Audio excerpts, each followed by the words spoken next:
This episode is sponsored by Skirmish. Airsoft Connected. Go to skirmish.net to check out more. This episode is also sponsored by Jackal Tactical. Go to jacktac.com to find out more. Now let's get into the podcast. Yep, there we go. Okay, all right, yeah. I guess I don't use Zoom very often, so I was messed up in the settings. Oh, yeah. What do you normally use for like video calls and stuff? Discord? Yeah, well, I barely even do video calls. I do them at work. We use, I think, Microsoft Teams or something. Teams or something? Yeah. Used to be Skype. Yes, way back, yeah. I've used Skype for this, actually. There was a girl in Poland that she couldn't get the Zoom working. Yep. Was it Polish Airsoft girl? Oh, man. I think it was Angel Hunt. I think that's her call sign, Angel Hunt. Yeah. I'm not sure I'm familiar then. I'm thinking the name flew right out of my head as soon as you mentioned it. It's like, as soon as you need to know this useless piece of information. Absolutely. That's how it goes for me too, man. Welcome, dude. Well, thank you. Thanks for having me on. Yeah, absolutely.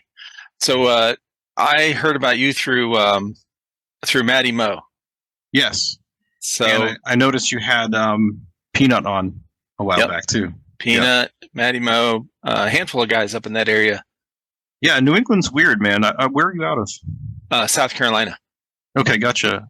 We got Airsoft like when you had to order it from China, and there was no importers. Everything was in Chinese or Japanese, and what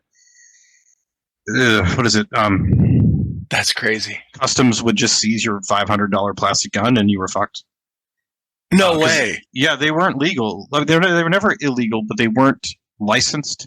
Yeah. In the United States, until like Spartan Imports and Evic and those guys got involved, bringing them over wholesale. So you actually had to order them off of like, I'm not even sure the websites are still. Red Wolf is still around, but like UN Club or Wargame WGC Club, you just had to drop $500 on a plastic Marui and hope it shows up. Hope it shows up, and when it showed up, it was going to be Dremeled all the trademarks off. And holy cow. No one knew how to fix them, so the local community was extremely tight-knit. And so I'm talking late 90s, early 2000s. Yeah. So a lot of the stuff that later became like best practices came from up here. I mean, the red rag rule, I hear myself and it almost sounds arrogant, like I didn't invent this. I came along later too, but literally the guy that came up with using red rags as wounded rules. The term milsim comes from up here. There used to be two fields, and they were competing over what they would call their serious games versus their casual games, their walk-ons. And one came up with ops and trigger times was their two things. And the other field started using that too, and it became this huge internet kerfluffle, like you can't take our intellectual property kind of thing. And so I was a moderator on the forum that everyone used, and I'm like, why don't we just call skirmishes, like just stupid shit like that everyone takes for granted now. Like if like I was in the room or near the room or down the hall from when it was being just like debuted. So yeah, that is wild. Yeah, so like in the late 90s, it was a chat room. By 2000, it was a forum. And then really, you only saw like airsoftohio.com. Texas had a community, and Southwest California had a community at that point in time. And pretty much like if you wanted to play airsoft in New Jersey, you drove up to Massachusetts or Maine or Vermont, because we had it up here. And there was no Balahack. There was no, there wasn't even Lion Claws. Yeah. And so John Liu starts doing like a bunch of Vietnam stuff, and then it becomes modern. He did some World War II, and then he gets involved with like different military bases and creates like the Irene series. And those are games that everyone in the country that even knew about airsoft was like, I got to go to that and buy the DVD for like being in it. Like I know people who have a DVD. It's like 20 years old now. They're like, oh look, you can see me on the rooftop for 30 seconds. Oh, that's wild. Yeah, and so that was like the first clash of cultures that I remember, because everybody up here, like in the Northeast, I think they drove down to like Illinois, wherever the the Irene 2 or 3, whichever one it was being held.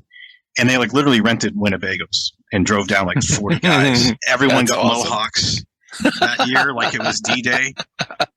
And there's a thing about the Northeast, the Yankee culture, if you will. That everyone else in America more or less thinks we're arrogant fucks for the most part. But we're always in a rush and we always work really hard. So like, because our growing season's only 3 months, my cat just hopped on my lap here. So we got to get done in 3 months what everyone else has, like, 12 months of growing season to accomplish. She wants kibble and there's some left. She's just being nice. So like, when we see large groups of Northeast people go to other events, like down in the South or down in the Southwest or in the Northwest, they generally are the most complainy people with the most tuned guns that also wreck everything. Like it's hard to separate those good and bad qualities from each other. But we bring a certain, I don't know, if you think of like the Boston accent, we bring that kind of arrogant attitude wherever we go. So, you got shit to do. I mean, that's, Yeah, no one's got time for this. But I don't know. Sorry. My wife does cat rescue, and they've decided this is their room now. Oh, that's cool, man. Yeah, except my allergies don't agree. So, we've started, right? Or I don't know. Okay, all right. I kind of that's when I say, hey, what's up? We're starting. All right. Yeah. Awesome. There's no. I don't use a format. I just. Okay. Just like if we met at if you came over our house for a party or something. Yeah. And I'm like, hey, what's up? That's it. Record it. Awesome. Hit record. There you go. So Joe Rogan started, right? Yeah. I mean, that's really what I tried formatted stuff in the past. I had a couple other podcasts in the past that I never really went on about because one of them I don't want to promote. Okay. Because it was like a religious-based one. Oh, sure. Or anti-religious. Fair. And either way, some will be offended, Well, it was like my belief system's changed in the last, year or so, and so I look back at that one and I'm like, I mean, I was pretty, it was funny, but and it was kind of casual conversation. Sure. But and the other one was kind of casual conversation, but there was a little more formatted. And this format that I do is, I really enjoy it. It really fits me better. Right. So when I try to do like a planned video, like to relay information or something. Yeah. Oh, dude, I'm like, I want it to be short and concise, right? And like, okay, step one, like I'll write down bullet points of what I want to cover. And then for some reason, I just don't go off of it. I'm like, so it's very difficult for me. I'd rather just talk like this. And sure. Yeah. Yeah. So I'm going to ask you a question. Yeah. Your hat is Nest. What does that stand for you? I honestly don't know. Let's look it up. So we got it. Where we got it was GTI. GTI. I see that part. Yeah. Yeah. That's a Government Training Institute. Yep. It is down here in Barnwell, South Carolina, where Third Coast Airsoft holds a lot of their events. So my son and I bought 2 hats and 2 shirts back the last time I went there. And the hats still fit, but the shirts don't. So they're in my drawer waiting for me to lose weight so I can fit into them. Yeah. Nest Sniper. Let's find out because I'm sure it's an acronym. Oh, no, it most certainly is. It just, I'll go after you go. Do you know it? I know a Nest. I don't believe it's the same one, but which one you know? I don't know any. Nuclear Emergency Support Team or Strike Team, depending who you ask. I'll bet that's what it is because that's okay. So here's GTI, Nest, and GTI is a nuclear facility. Oh, okay. Yeah, it's a shut down nuclear facility. Yeah, here we are. Maybe I'm wrong. Non-conventional elevated sniper training. Gotcha. That's what it is. Hey, so that sounds pretty badass too. Anything that ends in sniper training sounds badass. Okay. Oh, for sure. Yeah. Casual walk-on sniper training or Quist. Yeah. Right. So it's she's gonna kill me with allergies, but here we are. She's man. decided, If you need to, she's begging for attention. Sorry. mm-hmm, No, I'm good. no worries. I got it. This is really laid back. If we have to cut something out, we can. I don't edit out content. Okay. Like in the middle, unless there's something like this, or we have to take a break, or casual use of the N-word or something. Yeah. I'm just kidding. Yes. Exactly. Not gonna happen. Not gonna happen. No. So you've interviewed some people I know. I have to say, I think Peanut's first game was one of our early. We have one series of events that is now in its 17th year, and I think he was at the second one as a very young. Wait a minute, you all, yeah, Stag Ops, yeah, you guys have been putting on events for 17 years? Technically 19, but the longest running series of events. Yeah. Okay. So it's interesting. I introduce yourself real quick, and okay. I don't think we got to that part. So yeah, that's why I wasn't sure if we started yet, or I kind of. Oh no, you're cool. No, I love starting impromptu like we did. So no, it's great. Sorry, that was a little cat here. They're shedding. I can even see though we're in Maine, it's definitely. Oh yeah, you can. No, even though we're in Maine, it was like 100 all week, so the cats have had enough. Oh God, I'm sure. Yeah, dude, that's hot. Yeah. We got a week or two of below zero, and then we got a week or two of 100 degrees, and the rest of the year it's pretty mild up here. So anyhow, I am Gordon was my birth name, but 20-ish years ago on the internet, I used Cobalt as a screen name, which became my call sign. And someone in your audience might remember the magazine. Pardon my note scratch there. It's just getting cat hair out of my beard and stuff. Oh yeah, that's cool. Someone in your audience might recognize me from the Northeastern Airsoft Group, which I was the admin from 2009 until its death in 2021.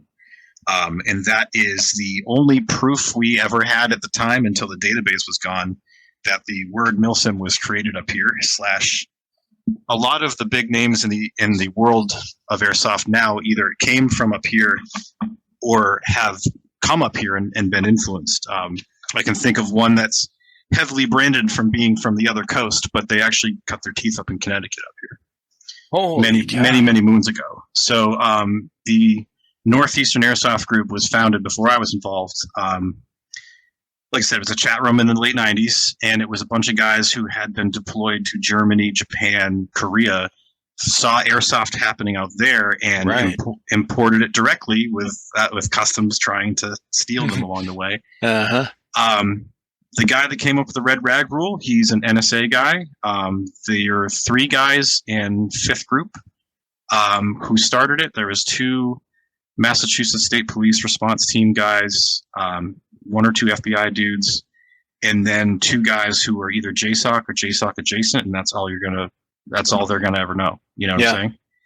And I pardon me, like there's way too much dick measuring, clout chasing. Oh, my friend is more special than yours bullshit in this community. None of that's relevant. I have seen nothing, done nothing myself. But this is the group we started with. And so one of those JSOC guys was a LARPer, but he didn't LARP Lord of the Rings. He actually was part of a Roman legion. So this dude would go away for 3 to 6 months, do some super spooky whatever, come back, play airsoft for a weekend or 2, teach people how to live off the land for like a weekend, and then be a legionnaire in some other reenactment somewhere else. Oh, that's wild. I'm hesitant. He was a public figure eventually, but he's no longer with us. So I'm not gonna out him. If you don't know, that's fine. But I don't know if you can see the cat's right up on my desk. I'm actually looking over her, but I don't think she's. Oh no, I can't see. She's not in the camera. No, during the pandemic, I built a desktop flight sim, and she loves to just rub her teeth on my flight stick over here, which out of context sounds terrible. Yeah, it does. I have right. So underneath the screen, I have an F-16 up front panel. I have a dual throttle left. I have the flight stick right. I have the different button panels and stuff, and it just makes it really hard to use it as a desk. And then she'll just sit here in front of me, like, pay attention to me now. Oh, that's amazing, dude. Yeah, she was a rescue. It's not really airsoft related, but we have 5 rescues. Okay. And she was 7 when her family abandoned her to the shelter, and she was in the shelter for 3 years. So they gave her up because she was anxious, and I'm sure it had nothing to do with that family broke up and remarried, and there was a teenager and a toddler involved and some other pets, and it was a lot of change for her, so they just threw her out. But cat lives 10, 20 years, so my wife heard that story and was quite motivated, and we had just lost one of our cats, so we went and got her, and she's giving me a hellish glare right now, like, pay attention to me. I didn't know shelters would keep animals that many years. Most don't. Maine doesn't have no kill. Maine is a no kill state. Yeah. So we get cats from all over the world because most places will kill after so many months or probably a year. The other thing that Maine has an extremely high rate of in the cat population, I know this is why you wanted to interview me, is feline FIV, which is like, they have a different immune system than we do, but that's like their version of AIDS. They can live quite a long time with it. They don't get AIDS like humans do, but it's a similar syndrome. But most shelters in the country will kill an animal with FIV, and Maine won't. So you go from 1% of the cat population nationwide to like 80% of the shelter cats in Maine. Yeah, it's weird. That's wild. In the eventual fallout, when cats rule the earth, they'll all have AIDS. I don't know. Well, what's funny is like doctors ask sometimes, like if you have some kind of symptoms, they'll ask you, "Have you been around cats? Do you have a cat?" And yeah, whatever, mostly like because of the scratches for sure, some bites, but mostly for their waste. There's it's like a parasite, right? There's a parasite that ironically makes you love cats more. It doesn't quite take over your brain like in Last of Us, but and if obviously this doesn't affect you or I, but like a pregnant woman shouldn't be changing cat litter because most granulated cat litter, besides exposure to the pathogens a cat might be carrying, also is there's a percentage chance it's more radioactive than the ambient around you. So but we can get back to airsoft in a second. I was hoping. Oh no, dude, this is cool. No, my these podcasts are they're airsoft in name only, because the conversations, they literally are probably 10 minutes of airsoft and then the rest is about life. So good. Yeah, it's so the way this started too was like as far as the podcast, like talking with people through Discord. Right. Me sitting here like on this part of my desk, I had a big tool, I had a peg wall, tool rack over there where I was teching on gun. I wasn't trying to, beef them up or nothing. I was just, when these guys would break theirs, I would fix it. Right. So when I started doing that, people on our Discord, people that followed our YouTube channel, would ask questions on there, and I would just, like, hey, video call me and show me what you're talking about. Right. And so we would fix the problem in a couple minutes, end up talking for an hour. And then I was like, I'm going to start recording these and put them up on as a podcast. So there's actually a handful that I didn't record properly or whatever. Like, that it was like we did a bunch of them before I even officially called it a podcast. Right. So the format, because of how it started that way, the format stayed that way. So when somebody gets on here, I don't have a format. I don't say, well, tell me all about your airsoft stuff, and that's it. Like, no, it's like wherever it goes, man. Like we start out with cats. I don't care. Like we're good, man. We'll start out with history. Well, I got history, man. I've barely started my introduction, so it's amazing. The MilSim thing, I assumed it was short for military simulation. That is correct. Yep. Yeah. And so when Tolcom, Tallinn, Massachusetts, was being run by two of those SOCOM JSOC guys, plus this older gentleman who still runs events in Connecticut at Ground Zero Airsoft. We call him Jolly Green. I won't out his real name, but he's always been Jolly Green. He's like the godfather of organized airsoft in the Northeast. And for many years, when we had the NEASG.org, NESAG, we called it, the Northeastern Airsoft Group, he was, one of the top posters. And Tolcom, Tallinn, which is about 40 minutes up in the mountains outside of Springfield, Mass. It's very remote, but it started as a private farm owned by a a semi-famous regional DJ from the 60s who settled down there. It's a 300-year-old farm. The forest canopy is about 150, 200 feet up because the trees are that old. And that's cool. And it's all stone walls, boulders. It's actually an aquifer, so if it rains too much that year, it will be wet at the top of the mountain and wet at the bottom, and there's nothing you can do about it. Holy cow. It used to have this it's got enough parking for like 800 people because it was an old field you could ultralight on. But the playable portion on the west side, we get to cross the road, is about 50, 60 acres. It has a pond, but over the years, it's like you got to cross like knee-deep marsh 100 feet to get to it now. And then going back to the parking lot orchard area, there's a whole nother property that's even bigger on the other side, but it takes like a 20, 30-minute walk down steep hill into this valley, and then the entire terrain is like a giant hand with like steep vertical cliffs. So it gets used once every 10 years by somebody who's really ambitious. And everyone loves it and hates it. Like, I love this so much, but I'm never doing that again. Yep. But it was a very rugged place. The National Guard used to come and do some quick stuff. Okay. And not far away from there is an Air Force base where they do depot repairs on airframes. So it is not uncommon to be like, oh, you roll up, you get out of your tent, and there'll be like a 2 ship of F-15s go by. There'll be the Blackhawks with the long drinking tube in the front, if you're familiar with those. Yep. You know, the stuff you don't see in this part of the country because those are very specific units. Yeah. I mean, F-15s are up here, but like, you know, the helicopters. So I wasn't involved at that point, but they start running games there every month, like twice a month, a casual game and a serious game. The serious game might start Thursday night. You'd arrive Thursday night, you camp out, you'd spend all day Friday, and then Saturday, Sunday, you'd be out in the woods, you know, out of your mind doing commando stuff with like current and former commandos at that point. And so they raised a very high bar of training. And the first organization we had to come out of that would be the Milsim Airsoft and Training and Operations, which was a retired major and his filmmaker, I think, cousin. I think he was a pharmaceutical rep. He's done a lot of things. He's really cool. We call him Crossfire because, you know, fake names.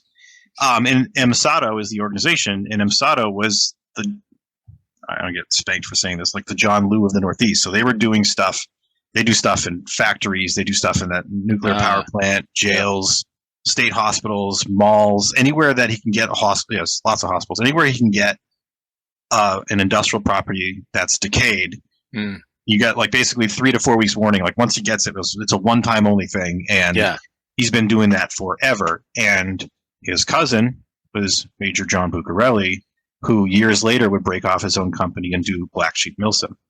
Oh, wow. We would get Fort Drum, which Fort Drum's combat city, we refer to up here as Pine Plains because that's the region it's in. So Operation Pine Plains became like the Northeast's Irene. And Tom's gone and done different things. He's still doing events periodically. He did some like, I wouldn't say B movies, but like, you know, he did movies for a while. One of the Scorsese's was involved on some level. I wasn't personally involved in that, but I've worked with him a bunch of times. I've gone to MSATO events, I mean, for the last 20 years, you know. And somewhere around 2005, I was sick of going to my local field and being split off from my friends. So we formed a team.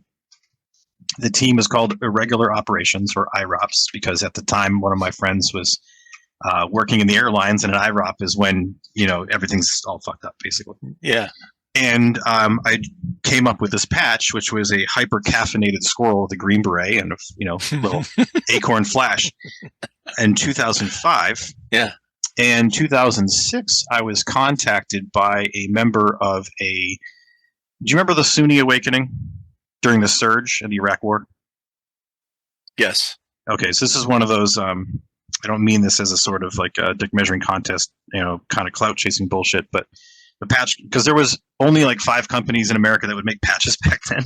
Really? Yeah, they all knew each other. So I made this out of a company in Texas. I think Color Tech was their name. I'm not sure if they're still around or not. And of course, on their website was a wall of all the patches they got. And a Marine unit reached out and they wanted my permission to use the design, but the way they wanted to change it, I was like, well, I don't care, but do whatever you want. And they didn't. Well, this Army guy reaches out and says, "Hey, can we use that patch?" I'm like, "Yeah, as long as you give me one and a picture of you guys wearing it, right?" Being a war nerd that I am. And it comes in as Task Force Platinum, which will be difficult to find online. And I'm wearing that patch once in my day job, which was a delivery guy at the time. And I walk into one of my customers' shop, and there's a new employee there. And that dude was like, "Where the fuck did you get that patch?" I'm like, I made it, sir. Instantly I'm reduced to a 2-year-old. I'm like, "Yes, sir." He goes, "Bullshit, you made that?" I'm like, No, I made this. This is like terrible Photoshop skills. It's a circle with another circle and a rectangle and a hat, And it turns out that after 20 some odd years in naval special warfare, he went into intelligence and was part of those joint groups that formed together for these tasks. And so concurrent with the surge, when we were throwing a lot more infantry and ground troops and more effort into the Iraq occupation, because it was, 3 or 4 years on at that point. Mm-hmm. Concurrent with that, we were going to Sunni militias and saying, "Look, you were an asshole to us yesterday. Here's a suitcase full of cash. Don't do it again. And call us if you hear anything." And if they took the money and they popped their head up, they got dropped. And if they called the phone and said, "My friend, I'm not going to pick an ethnic name, but just, my friend down the street's doing a bad thing, you should look into it." They had a system where they would hit a house at like dusk. While they were in the building, all the phones, all the computers, all the hard drives would be already uploaded through different technologies. On the bird or truck back home, they were getting that, them or another team were being tasked to the next safe house. They'd roll whole networks in a night. And it was, I'm sitting there like trying to deliver my product to the customer. Once he saw the patch and there was some bona fides being, established at that point, and he starts telling me all the stuff, and I'm like, there's no effing way. I'm just like a regular dude doing a day job that has nothing to do with this world. But I was also like, immersed in the airsoft stuff. I'm like, I don't want to tell this guy that I pretend to do his job on the weekends. You know what I mean? So we were acquaintances. We exchanged stories back and forth, and I kind of skipped to the middle there. So I get involved. I don't know where to start. I feel like we're kind of telling this out of order. Basically, I was from a military household. It was never like required, but it was just in the mix. You could do it or you could not. That was always our choice. And my particular relative went to like the last 6 months of Vietnam, and as their first tour. And during that tour, they were working in an intelligence support apparatus supporting the last efforts of MACV-SOG. So they weren't in Vietnam; they were in Thailand. There's a number of air bases. If you're familiar with the map, basically, Cambodia, Laos, and Thailand. Vietnam are very thin countries with Thailand, and you can just fly over them or in them if you're, sneaking around. So they were doing stuff with the QRF, like if shit went bad, or they were doing stuff with like sensors. So teams, I think by that point they were dropping them out of planes, but like they would seed the trail with sensors, and then that data would come in and they said, "Oh, this sounds like there's a lot of trucks at grid, whatever." And, you'd send in the A1 Sky Raiders or some artillery or a team or whatever asset was appropriate for what they were. And then I don't know all the stories, don't get me wrong. But basically once my family started growing, they gave up the full-time stuff, came back stateside and started working with different defense firms on behalf of the DoD. So when I was growing up, we had like a model of like an AIM-54 Phoenix on the wall. We had like the cluster bomb, like a plastic model that came apart and all the bomblets, and it was just like, oh my god, that's cool. Stickers and patches from everything from new radios to new radars, just Raytheon, just anything. Southern New Hampshire, Northern Massachusetts has a lot of defense companies, BAE, Raytheon, Lockheed, etc. So in the 80s, they would have to go away for a couple of weeks a year. Maybe they were out in the desert adopting mobile warfare techniques that the Marines had already kind of outpaced the Army on at that point. And then kind of like learning how to do that more because everyone's lived experience at that point was A, 10 years old, and B, jungle related. So if the percentage threat was the eastern plains of Europe or the Middle East, you got to be able to be mechanized more than you could in the jungle. So they were involved in developing a lot of those tactics, techniques, procedures, stuff like that. And then there was a tour with a construction battalion in Honduras that was happened to be adjacent to a covered air asset that would fly over Nicaragua to gather intelligence on, is it the Contras? Yeah, the Contras. The Contras, and then the one of the cartels at that point in time. Okay. And then they came back stateside and were imprisoned for bad crimes, and it kind of messed up the whole trajectory of everyone's life. And I kind of went from like a student, whatever, to I was in a metal band, and that was my personality for a couple of years. All my bandmates go to college, and I'm like, well, now I'm just this weird, sad townie, and me and my friends write a script. And some other friends of ours had just finished a movie that they filmed in town, black and white. And we're 2-3 years after Clerks came out at this point, so we're like, that's totally possible. And we bought these airsoft guns as props. And so our movie, I'm going to pitch it to you, and you'll probably see the punchline before I get to it. But, pardon me, the cat hair is still everywhere. But oh, you're good, dude. Yeah. And imagine 4 losers who live in an apartment no bigger than the room that I'm in right now, which is to say, like 10 by 10, 10 by 12, right? And they all hate their jobs, but they're terrible at it, so they're never going to go anywhere. And they all have major glaring personality problems that they're not going to fix ever. And one gets in a girlfriend fight, and they break up, and he's like, you know what, I'm going to be as immature as possible, and they go out and they do some pranks. And in the flow of the movie, they continue to do all these pranks, and they escalate until the local population believes that they are terrorists. I should say extremists, in the sense that other dropouts are like, yo, we got to do this stuff too. And they're kind of inciting this fraying at the edge of society kind of. There's a lot of conspiracy stuff. This is 1999 when we wrote this. Okay. A little bit ahead of its time, but also I cringe when I see parts of it still. It's like a mix of Pump Up the Jam with Christian Slater, starting a insurrection, kind of a radio insurrection. Right. Okay. Yeah. I hadn't made that connection, but no, you're onto something there for sure. And also people of our certain age will get that reference. Right. No, and this so sounds really cool. Okay. I'm glad you think so. I assure you it's. Well, it intrigues me because I did pranks in high school. Yeah, who didn't? When you couldn't get caught back then, Right. Yeah, there's still some that nobody knows who did it to this day. Yes, I have a photo album of statute of limitation stuff.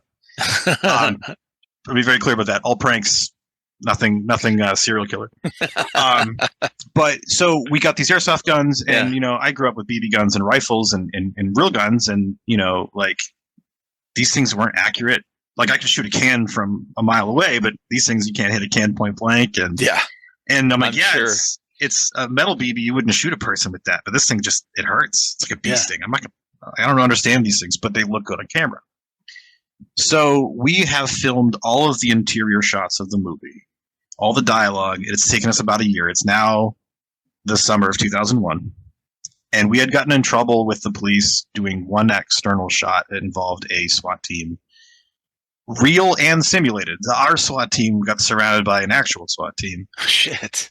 And so at that point forward, we learned a lot about being filmmakers at this point. Like, A, you have to have insurance. And B, you need to have, the police need to be like, not just, you don't just call them in advance and say you're doing this. You need to they need to be there, And it happened across the street from a police substation that we were in contact with for days. But somewhere along the line, someone drove by and called a different police office, and it got wacky. So that's kind of epic, though. Oh yeah, it takes a turn though. Just hold on. So we're in negotiations with this minor filmmaking insurance company that our friends use when 2 plane loads of assholes crash into their office. Yeah. Holy shit. So we're sitting on 3/4 of a comedy about terrorism, and then 9/11 happens. Whoa. And we're like, yeah, we're not, this was a joke. You know what I'm saying? Like, and growing up, I'm 46 tomorrow, right? And growing up, happy birthday, man. Thank you. So the invasion of Iraq, the liberation of Kuwait, if you will, the first Gulf War. Yeah. That was over in 40 days, you know? Yeah, right. So, and then, I had friends that went to Bosnia. I had friends that went to, all the different, Haiti, all the different hotspots and stuff throughout the 90s. And fun fact, which I'm going to skip around, like Christopher Nolan this, the gentleman who recognized my patch was part of a unit that not only drove a stealth Trans Am, blacked out, night vision, armor, everything, throughout Bosnia, which they incidentally tested in Texas, Louisiana, but also captured 13 Bosnian war criminals without firing a single shot. Whoa. And the tactics that they came up with are so wildly bonker balls. Like, they're just like, how do you capture someone in an ethnic conclave that wants to protect them and kill you when they're surrounded by professional bodyguards who are all hopped up on terror, and you're going to somehow get in there, surround them, and walk out without a shot? Yeah. There's a guy, we just moved my library out of this room like a week ago. There's I'm getting a Steam invite. There's a book by a former Delta Force commander called The Men, the Mission, and Me, and he goes into some detail about that, and I'm going to let your listeners chase that thread. No, I'm not going to go too far into that. But anyway, so going back to 2001, we're like, what the fuck, obviously. And we figured this will be blow over by October, right? November, maybe. Well, now it's the new year, and there's this whole axis of evil thing going on, and they're talking about Iran and North Korea and Iraq, and I'm like, we got one of the actresses in the film got pregnant, and I had really long hair at the time, and I needed a job, so I'm like, I kind of need to cut it. So like basically we were, and still you couldn't go to an airport without like the search. We couldn't do anything with the police protection because the police were tasked 24/7 for like the first 6 months or so after 9/11. So we kind of had to abandon the project. And of course, a year or two later, when the global war on terror is in full steam and we're looking at the footage, we're like, okay, these jokes about how the internet is a fad, well, that's not going to work. All these jokes you wrote in like 2099 that was like, yeah, this is dated already and it's only been 2 years. But then of course there's this elephant in the room is all this terrorism stuff, and I'm like, we just can't do this movie. So I broke one of the airsoft guns in about 2000 actually, so it was during filming before 9/11. I broke one of the guns. Okay. And Google didn't exist yet, so I don't know if I Lycosed it or I asked Jeeves or whatever, the yahoo.com web crawler. Yeah, exactly, Netscape. So I searched the internet as it existed and found the Northeast Airsoft Group, and all these guys were like, yeah, I painted my face and I came up out of the water and shot a guy, and I'm like, what? You can't do that with paintball or laser tag. And I start getting involved in these conversations, and everyone's like, oh yeah, it's $500 for the gun, and if you want a plate carrier, it's $300. Each pouch is $50 because this is, Molly was brand new, and at that exact point in time, we hadn't launched the war on terror, so there's no surplus. The surplus was still the old Alice clips and nylon pouches from the 70s and 80s.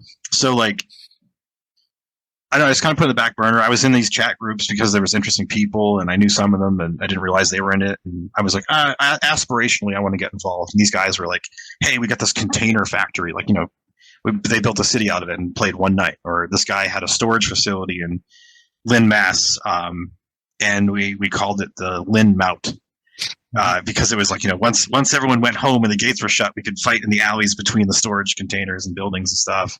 And the power lines, which are along a river next to the Christmas tree shop. So at one of the games, I was kind of pinned in the corner. Like, people didn't know I was there, but I was like, there was two teams looking for me, or looking for us in general. So I just climbed this cliff, and then I kind of push through this brush and step out onto concrete, and I'm full battle dress, like in the parking lot of a Christmas tree shop on Route 28 in Lynn. So I'm like, and this lady's like, what the fuck? I'm like, hey, we're cool. I'm just going to back out over here. You know, it's like, what? Die Hard. What is going on? It's like... Yeah. It's like, hey, this is all paintball. Don't worry. Don't ask questions and stuff. Always blame paintball. But yeah, so I start playing in like 2003, 4 era, and I start going to these games. And so these guys were like trying to make ops a regular thing. Well, a lot of the guys who started them originally went back to work. In fact, if you ever see that famous pink hair, dyed beard video of Blackwater guys on a building in Iraq who were just raining hell on every city block around them, one of those dudes was one of the guys that airsofted with us. Like that was, whoa. He had retired from the army. Yeah. But then when Iraq kicks off, he's like, make rockstar money. Let's go, you know? Mm-hmm. So, it got weird. Like, you know, I just, I had a job, I had a career. I settled down at that point in my life with somebody. I had gone back to school and, you know, I'm asthmatic and it wasn't really my lifestyle, but I was kind of like, I had those early experiences. So as I start going out in the world and people start coming back, like that customer I was telling you about with the, you know, naval background. It's like, where'd you get that patch? Yeah, I made it in Photoshop. It's actually terrible. The t-shirt's way better, bro. And he's like, no, he was, you know, drill sergeant eyes, knife hand kind of stuff. And so I start going to these games, and no offense intended to anybody who was producing them, because we were all making it up as we went along. But I'm like, you'd have this 6-week build-up period where the whole community, everyone from like New Jersey to Maine, was going to converge on New Hampshire and do an 8-hour game that had all these features, like this props and actors and stuff. And you get there, and you know, the guy with the props had a fight with his mom, and she changed the locks on his house, so he didn't have the props. You know, the objectives. Well, that guy didn't show up, and he's not answering his phone. Mm-hmm. And I'm like, don't get me wrong, it's $20 is $20, but like at that point in time, 20 is like 50 now. So yep. Like, hey, I paid $20 for this, man, and I got, you know, it's not the cost of the money. It occurred to me, it's the fact that, well, the Buddhists say you don't want, you know, expectation is the cause of all suffering, right? But like, it's that people want their weekend like decorated. They want their time to be something different than they were going to experience otherwise. And so that clicked for me. I'm like, okay, everybody that I talked to for the prior 4 or 5 years online and in person fled paintball when it became speedball. Like, you go to your local paintball place, you pay your $80, you play for 2 hours, every 15 minutes you switch sides, you re-air, you put more balls in, you run out, you go to the store and buy more, you know, and it's this huge cash grab. You're spending $80 to $150 minimum to play for 2 hours. But you get your adrenaline rush, you eat a slice of pizza, maybe they serve a beer, and you and your bros can head out, and you get what you want. Yeah. But when they turned it into a sport, it became really corporate. Yep. And nothing against the sport of paintball. It is a sport, and people who do it do it well. Right. And and people who like to watch it. And none of that's bad. Right. But it squeezed out the little bit of what could be milsim out of paintball that was possible at that time got squeezed out. Exactly. So like Airsoft in the Northeast was like refugees from speedball, anti-corporate. Let's build it like this punk rock, build it from the ground up, you know. We were blessed with some subject matter experts that were, you know, let's be very clear, airsoft tactics will get you killed in the real life every single time. Oh, sure. So this is why I always cringe and laugh about the whole, you know, oh, my uncle's more special than your friend or what. None of that matters, man, because this is dumbass shit. And someone who dropped out at the end of boot camp is still a better warrior than airsoft at scale, like hands down.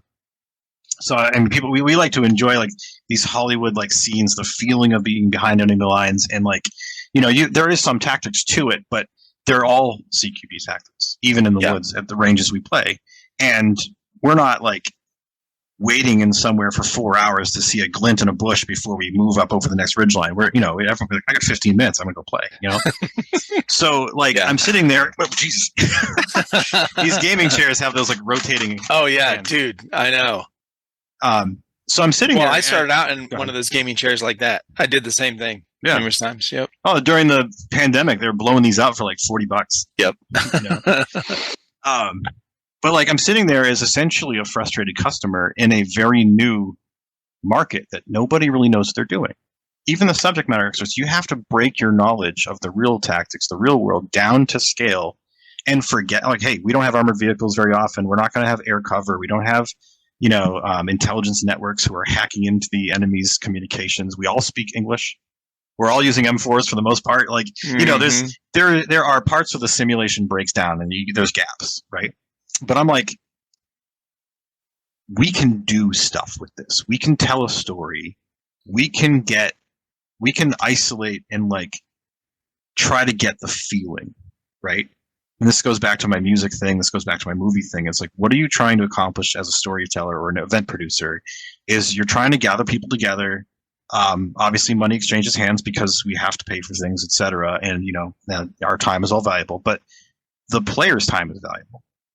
What memories are we helping them create, right? Mm-hmm. And so I spent about like 5 or 6 months, and it's like all these different games come out, and they're like, "Oh, super awesome, Milsim! Wow, now with more OPFOR," and it's like each one of them was like failed to deliver on some core promise, and it wasn't always the producer's fault. Sometimes it was weather. Sometimes the audience just wasn't into it.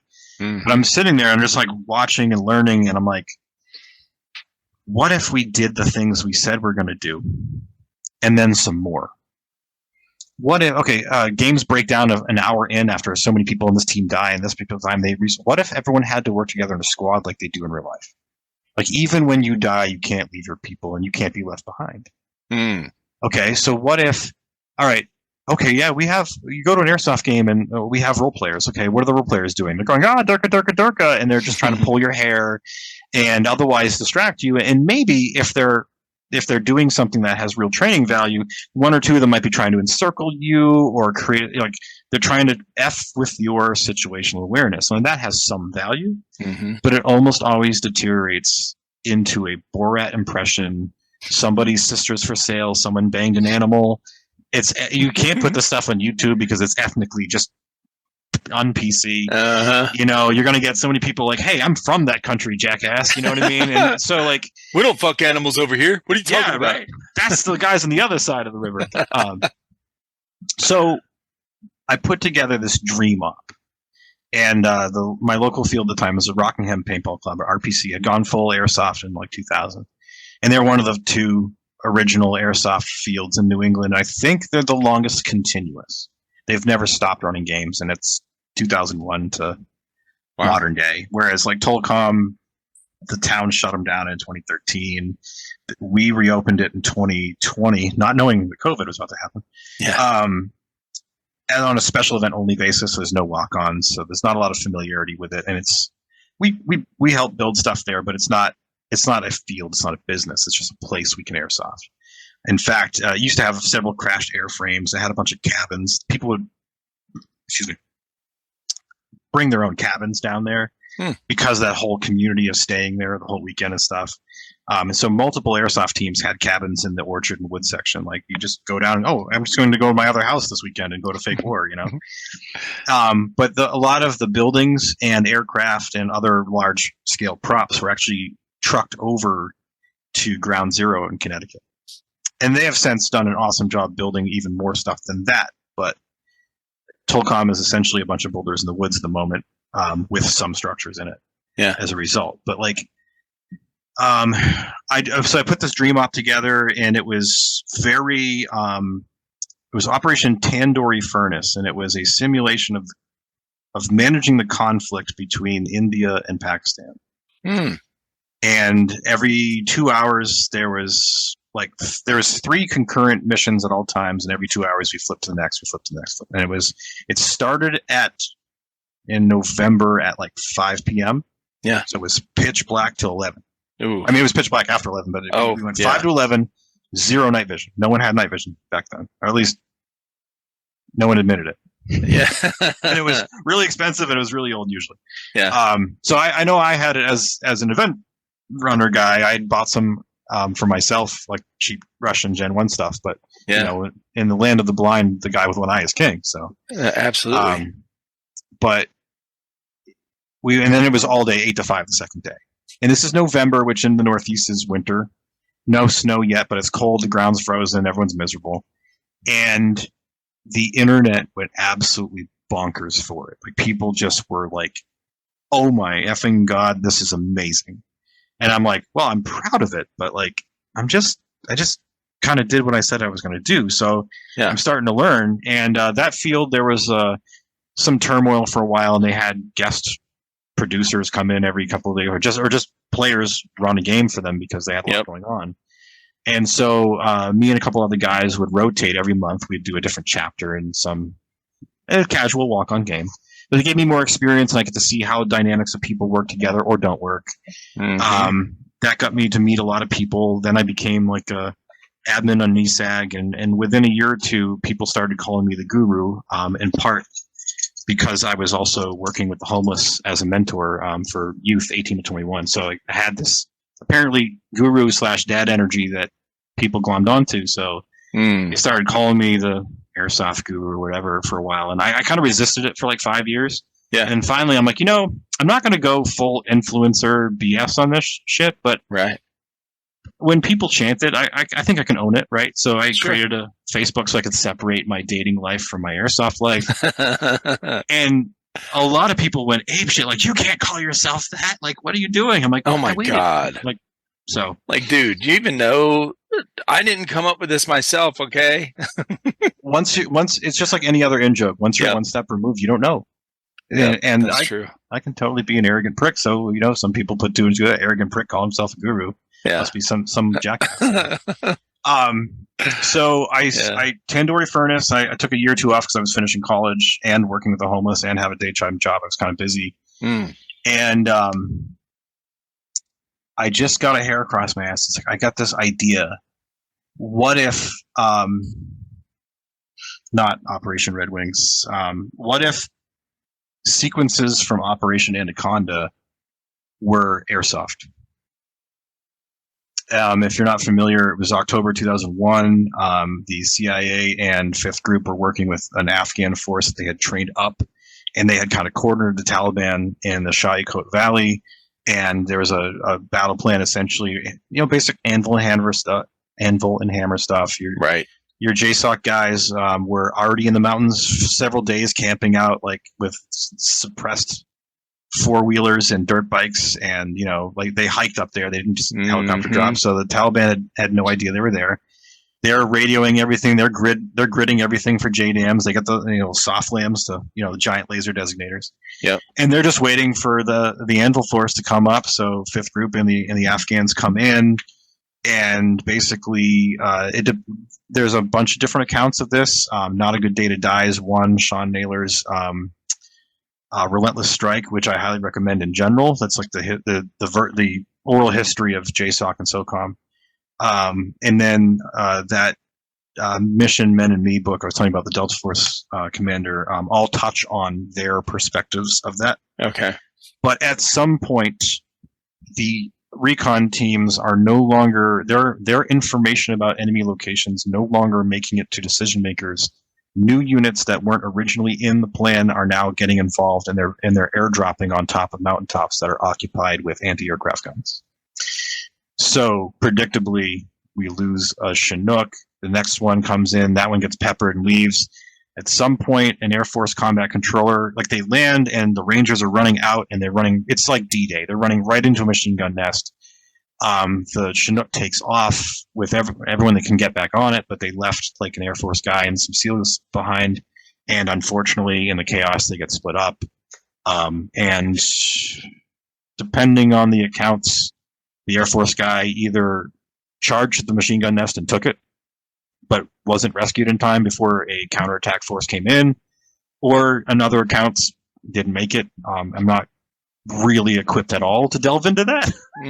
That's not the scope of this conversation or my experience, but I'll just say that if did they make a movie or a documentary on this? Because it sounds familiar. There's several books cover it. There are a lot of podcasts right now that were 20 years out where people who were there or in adjacent units are outing all the dirty laundry of who covered up what. Gotcha. And that's again, I'm not in that world for real, so I'm just gonna push it back and let you guys read your own sources and figure it out. Because it also ties in with other famous people and other famous events over the last 20 years and casts some people in some lights that aren't positive. But anyway, so like BB guns.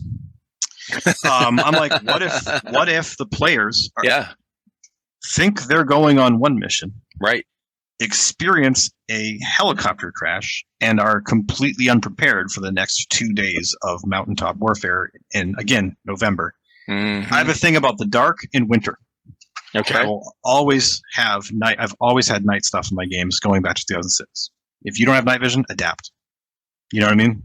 And I haven't run a lot of winter games because I'm not that much of a sadist or masochist, but a lot of my early stuff started in November, and most years we do one November event. We call it a tier 1. It's an invite only thing, and it's usually miserably cold, but not too cold. So basically, like, the players at dusk walk up the mountain. So this is a new at the time field called Feel Good Farms. And I've been playing there for like a summertime, just on their casual games. They had a couple themed games that were entertaining. They had a really fun crew. It was all former infantry guys who called themselves the Broke Dicks because they were all middle aged at that point, and and they wanted to entertain people, relive the fun parts, whatever. And I'm like, yeah, well, we're already doing this in America. You should come, like, let's merge, And none of this was, like, from my perspective, none of this was official. I just, like the first game I did with Tandoori Furnace, I just wanted to experiment. Like, what's possible? Let's get creative with this. And so in 2008, we launched. Actually, I'm just going to walk back a little bit. There was that RPC was going through some issues at the time. Feel Good Farms had just opened up, and they're about 30 minutes from each other on the highway. So there was a lot of like uncertainty and hostility, and people were separating. I'm like, no, this is bigger than everybody, and let's have a community here, guys. Let's not make it weird. There's a lot of early. It's all influencing shit now, but like, you remember like when reality shows were like still new, and there was always they were creating conflict because that's great drama. Like, nah, but we're shooting at each other. We don't need the hostility. Yeah, right. So me and a couple of guys got together and we wrote a game called October Surprise, and it was about a Taliban, like almost like a Taliban offensive timed with the U.S. election, with the idea of it would, just have a spillover effect. And the sequel to that was Autumn Justice, which we did October Surprise at RPC, and then 2 weeks later we did Autumn Justice at Feel Good Farms. So in the intervening time, we convinced the owners of Feel Good Farms. They had this old scrap bus. They used to like follow the Grateful Dead or something when they were kids. That's cool. And it didn't work anymore. So we basically had a tractor pull it up the side of the mountain. Yeah. And built this little ramshackle village around it. So at dusk, we march. So players are broken into 2 basic groups. Taliban Cobra unit, G.I. Joe throwback, was one. And they had to go basically about a mile down the woods along a river, cross the river on a bridge, and they had one mission: build a base and defend it from U.S. attack. Right? That was their first mission. The U.S. side was broken into JTF Cougar and Task Force Hammer, I forget now. It's been a long time, and these do blur together. But Cougar had to go to the summit of the mountain and wait to link up with the helicopter insertion that Hammer was doing. So we march all the Hammer players up to this bus that they didn't know existed until then. There's a pilot. There's red lights by the windows and doors. But it's dusk. They can't see a series of cables that go out into the woods, or blast pots that we have under the doors and under the windows. We also got these strobe candles that are designed to basically be like stun grenades, but they're candles. And those blast pots were full of diesel, black powder, very noxious smoke generating. So, all right, guys, game is on. I press play on this CD player because it's that age, and I step back into the woods, and so they're hearing this audio play of this helicopter going through the motions. They hear the aircrew talking. They got ground control talking to them, and we're about 2 minutes out, guys, get ready, whatever. And all of a sudden, as they go past a mountaintop, simulated, of course, because the bus is stationary, but now it's pitch black. and the only lights are inside the bus, not outside. So it's like even darker when you look at the window. Well, Op4 had snuck up to the sides of the bus, and as the ground fire sounds in the audio kick in, BBs start coming in through the window sporadically. Whoa. Yes, which includes some tracers, shit like that. Yeah. And then as they are flaring to land, air quotes, those cables have, I don't know if it was the small ones, B or C rocket motors on them. So 100 feet out of the woods, RPGs come slamming into the bus, time it with the blast pots. Now the entire bus is full of smoke. Everything outside is strobing, flashing lights, and noxious smoke. And they have to get out of the bus under attack. So they're completely not the game they thought they were playing. And now they have to adapt. The ground commander of that force is a teammate of mine and a great personal friend. Was a Army Ranger previously to retirement, and he was like, I don't know what's going on. Like, I don't mean to out him like that, but like it was enough to unnerve everybody. Yeah. And once the smoke clears and the immediate threat is canceled, they now are in a village, and we have actors in the village. You shot my goat, you shot my brother, what, you crashed on top of my house. So they have to do all this like human interaction stuff, non-kinetic problems. Yeah. Well, the Taliban have completed their fortress and have decided to come over the mountain and attack the village for collaborating with the Americans. So now they are instead of going proactive to destroy this base, they are now under assault for the rest of the night. Basically, at some points, guys were down on the ground and people were leaping over each other between the buildings. Like it was house to house, absolute bonkers chaos. And this next day, it was all force on force. We had missions that were themed, but it was grand scale battles there. But the first night was all, what is the emotional impact that we can do in airsoft? That is amazing, dude. And again, you can't lie or misdirect the players every single game, but there are spaces where you can over deliver on a promise and create an emotional impact if you bring the right factors together. Right. Give them something they didn't expect. Yes. And so maintaining the sensation of organic surprise is hard because your players go to a game thinking, I'm going to play a game. Well, the game has parameters. It has parameters. It has rules. It has like when you set up an op, like as a producer, we've all seen these where you go to sign up for the ticket or something like that. You've got to read all this, they have all the rules, right? And so you've got, you've got to have a really good balance of, right? There's a fine line we were very of what blessed. You can put in there without, kind of overstepping the. Yeah. We were very blessed at that point in time because it's 2008 when a lot of guys had participated in Afghanistan, had participated in Iraq, and had already gotten out. And the community was still mostly word of mouth. I mean, now at that point in time, you could buy stuff on websites and it wouldn't get confiscated. And it wasn't $500; it was like $200. And oh my God, there's more than one BB weight. Like that was a whole revolution right there. The schism. People were like so committed to .2s that when .23s came out, they lost their mind. It reminds me of when I was building my own computers back in the 90s. When the 100 megabyte zip disk came out, it was a big blue, thick, really thick, hard plastic zip disk. Me and my buddies were freaking out, bro. 100 megs? That's the only thing you could put some pictures on. Like if you were an artist, that was your portfolio. It was like a box of those discs. We'll never run out of space.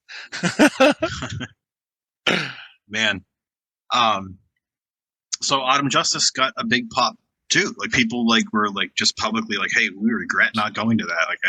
It snowed that night too, so people had no plan for staying overnight. They slept in their cars in the snow. Some guys slept in there was when Feel Good Farms first opened, there was like a circus tent in the middle of their lot.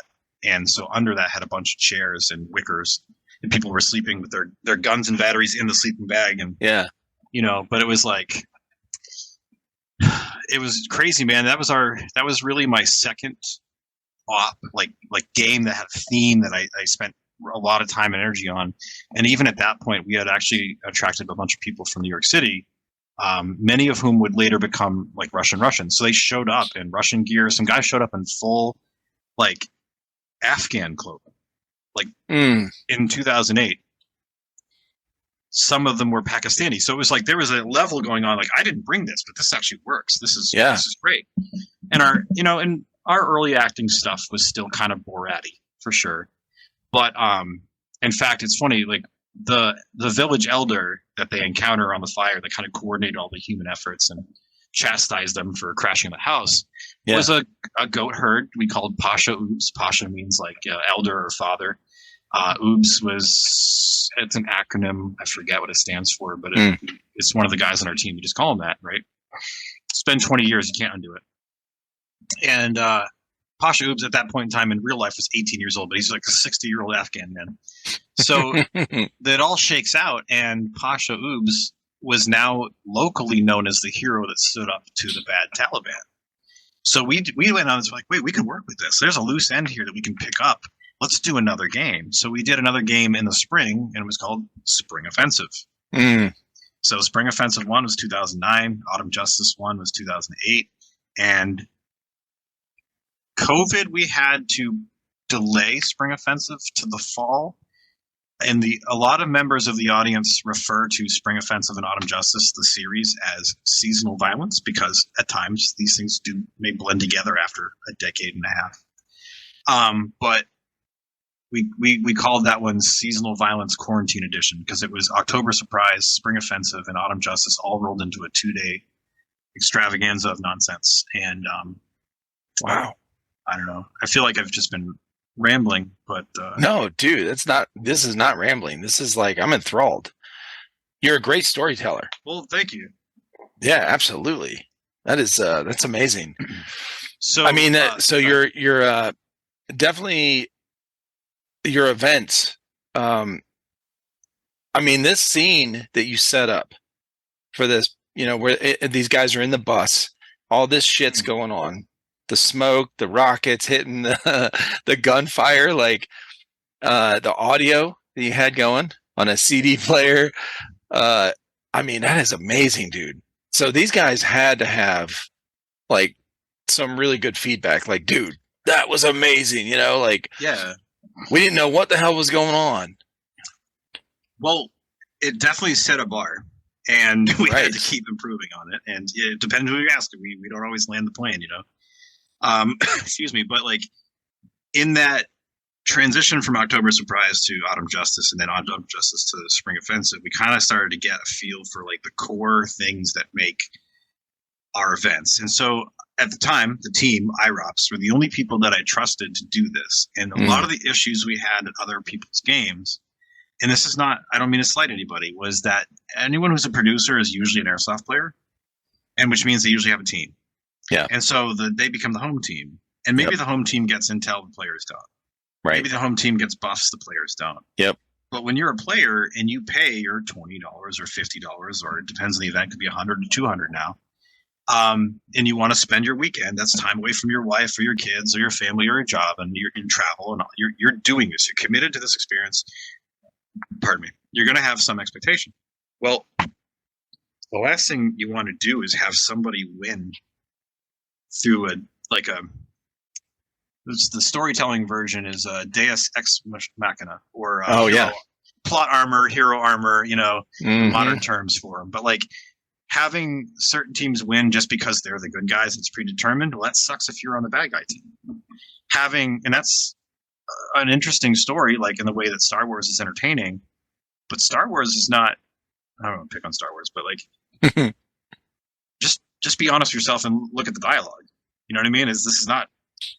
It's all backdrop. It's all flash, and the good guys always win because plot armor. Contrast that with Game of Thrones, and whether you like Game of Thrones or not, and there's some themes in there that really disturb people, but every character does human things. Yes. And so we pulled from history and recent history and the anecdotes of friends and family who were in that world at different times of history, and we're like, what if, we would mix and match it. So I was like, yeah, what if, like I said, the Autumn Justice example is, what if that Anaconda, which was 7 years old at that point, happens in Wineboro, New Hampshire with a bus? You know what I mean? Yeah. Like, what is the feeling of stepping off that helicopter and it's the wrong place and time? how do you do that with airsoft when people show up and it's a game? I'm going to play this game and Yeah. I'm going to be the hero no matter what.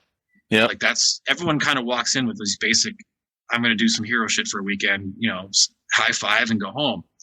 But like, we had this community at the time where it was so dense with talent.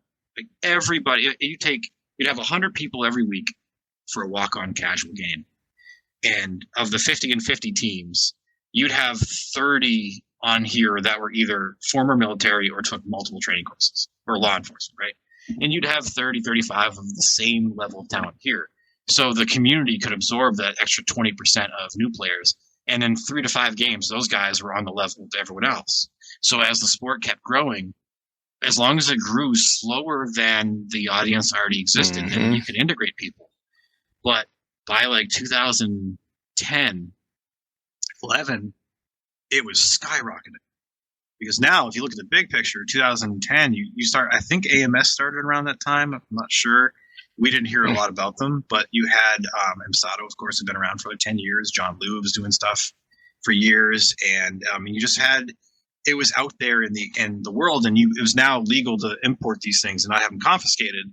So everyone and their brother could buy, I think Echo 1 came out, so now you had less expensive clones of like the Tokyo Maruis and the classic armies, and you didn't have to take a Marui and spend twice as much to make it good, that kind of stuff. So it was growing so fast that we started to have to like manage the crowd dynamics, because like we started with 100 people at Autumn Justice, then it was 120 for Spring Offensive, then it was like 150 for Autumn Justice 2, and by like 2010, 2011 would have been like the 3 and 4 era for those events. We were like, we got like 100 people who've never played in New England coming because of YouTube. By 2012, there was a guy, Dan Hohen.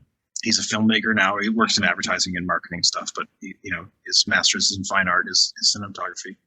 And he cut his teeth as a teenager filming our events. Like he made his own gimbals. He experimented. He was doing color Sony A7X footage of our special missions in like 2011.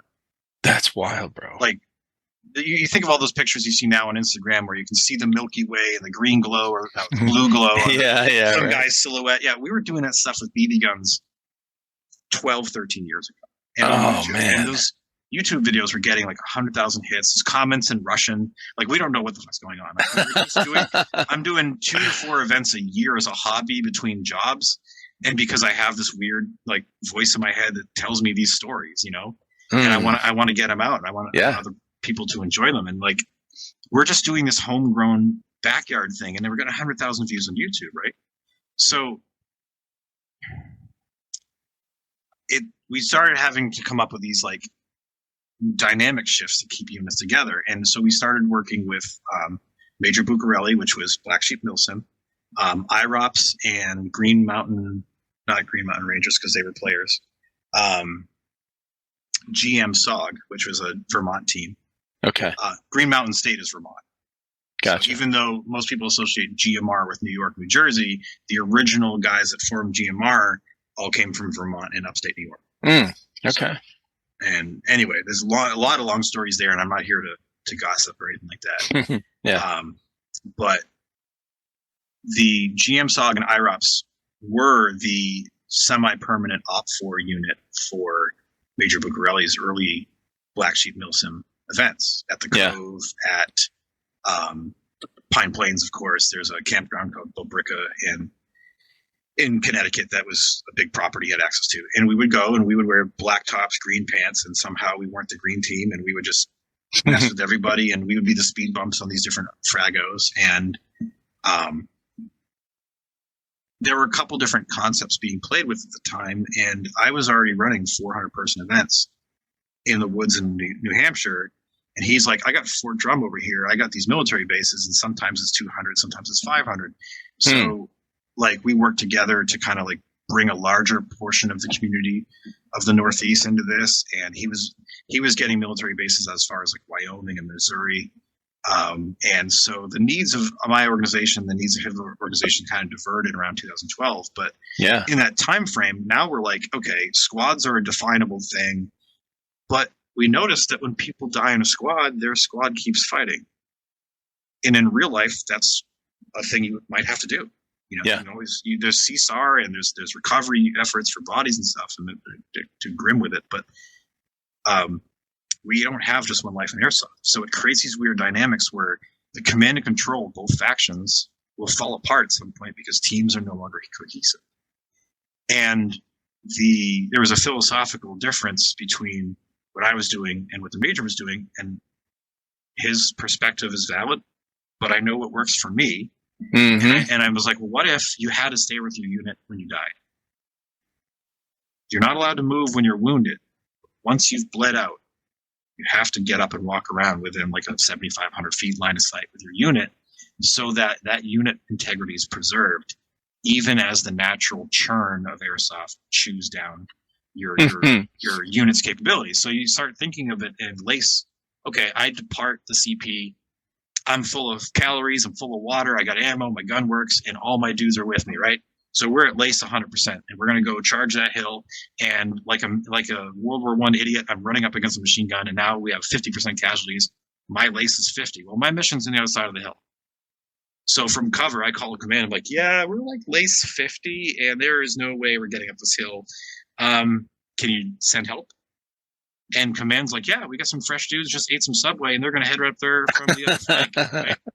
Or the answer is no, but if you can hold on long enough, we can tie up that machine gun nest until a unit's ready. So we started introducing this idea where you weren't dead because you were shot necessarily. It is artificial. It's more like a military training exercise than a military simulation per se. But the idea is if you always stick together as a force, your cohesion over 2 days, 3 days doesn't evaporate. Absent a medical issue or if you just go too hard too long. And so all of a sudden, we're seeing the team that can manage their unit replenishment is going to win that weekend. It has fighting still happens. That's wild, yeah. 200, 300, 400 person battles still happen. We're still doing scenes. We had this one story arc. I'm going to pin that for a second. You still have all these big battles. You still get the visceral adrenaline rush, and you can still tell a story. But now you have a context. And this is where a lot of other producers and us kind of divert. We run 4 types of events. Training is training, right? And I mean, when I say training, we pull in people with infantry experience, OPFOR experience, and we pull in people who do SEER school. We are training.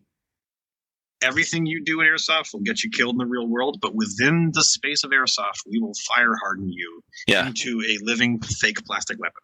All right, that's a very confusing message. That's great, yeah. But yeah, you're going to be able to pick the time and manner of engagement in any terrain, any lighting condition, any weather condition. And that's just, as a player, that's how I think too. So I'm like just trying to help people understand that, yes, being tired is a thing. Physical, I got asthma, man. I can't walk upstairs much. But for some reason, if you put a backpack on me and a gun in my hand, I'll be out there for 3 days. But I'm never going to run more than 100 feet in a straight line. Yeah. So there's a lot of it as mindset, even when your physicality doesn't reach. And to be honest, I mean, the airsoft is a hobby for some and a sport for others. And sure, no one in 20 years has ever come up with the right answer for that divide. Right. Well, it's a balance. Yeah, exactly. I mean, if you're on the athlete side, you're going to nerd out about something.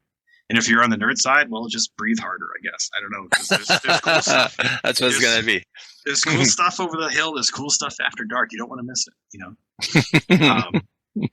But yeah, so we discovered early on the blood sugar and hydration drop / exertion. Everyone starts getting loose and happy.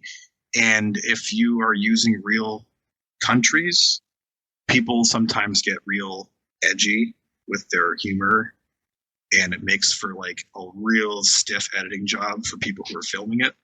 It's like, you can't put that on TV or radio or whatever. And I'm wrong. We're not like a giant pile of douchebags, right? Maybe a small one, but yeah. But it's just it's kind of human nature, and what you think is humor between friends becomes a different thing when it's filmed. Absolutely. There's a lot of inside joke stuff that happens with when you're, you've known someone for a while and you're out there in that environment. It's like the military, it's like a sports team or whatever. Like when you you all get together as a group, that certain things are said that might be off the cuff or whatever, and they could definitely be taken out of context. If you just post it. You're trying to edit for two days of footage down to a 10-minute video. Dude. And like something cool happens, but this guy says something like, whoa. Yeah. So how do you cut it out? Like, dude, come on. Yeah. So by 2012, 2013, Black Sheep went in their direction. We went in our direction.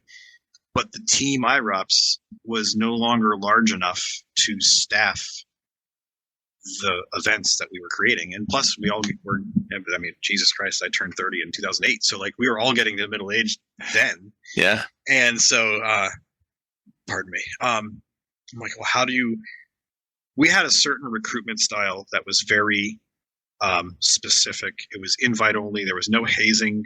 You didn't know the criteria by which you were judged, and it was a unanimous you were in before you were patched. Like it was very SF in that respect, or I should say SOF, but regardless.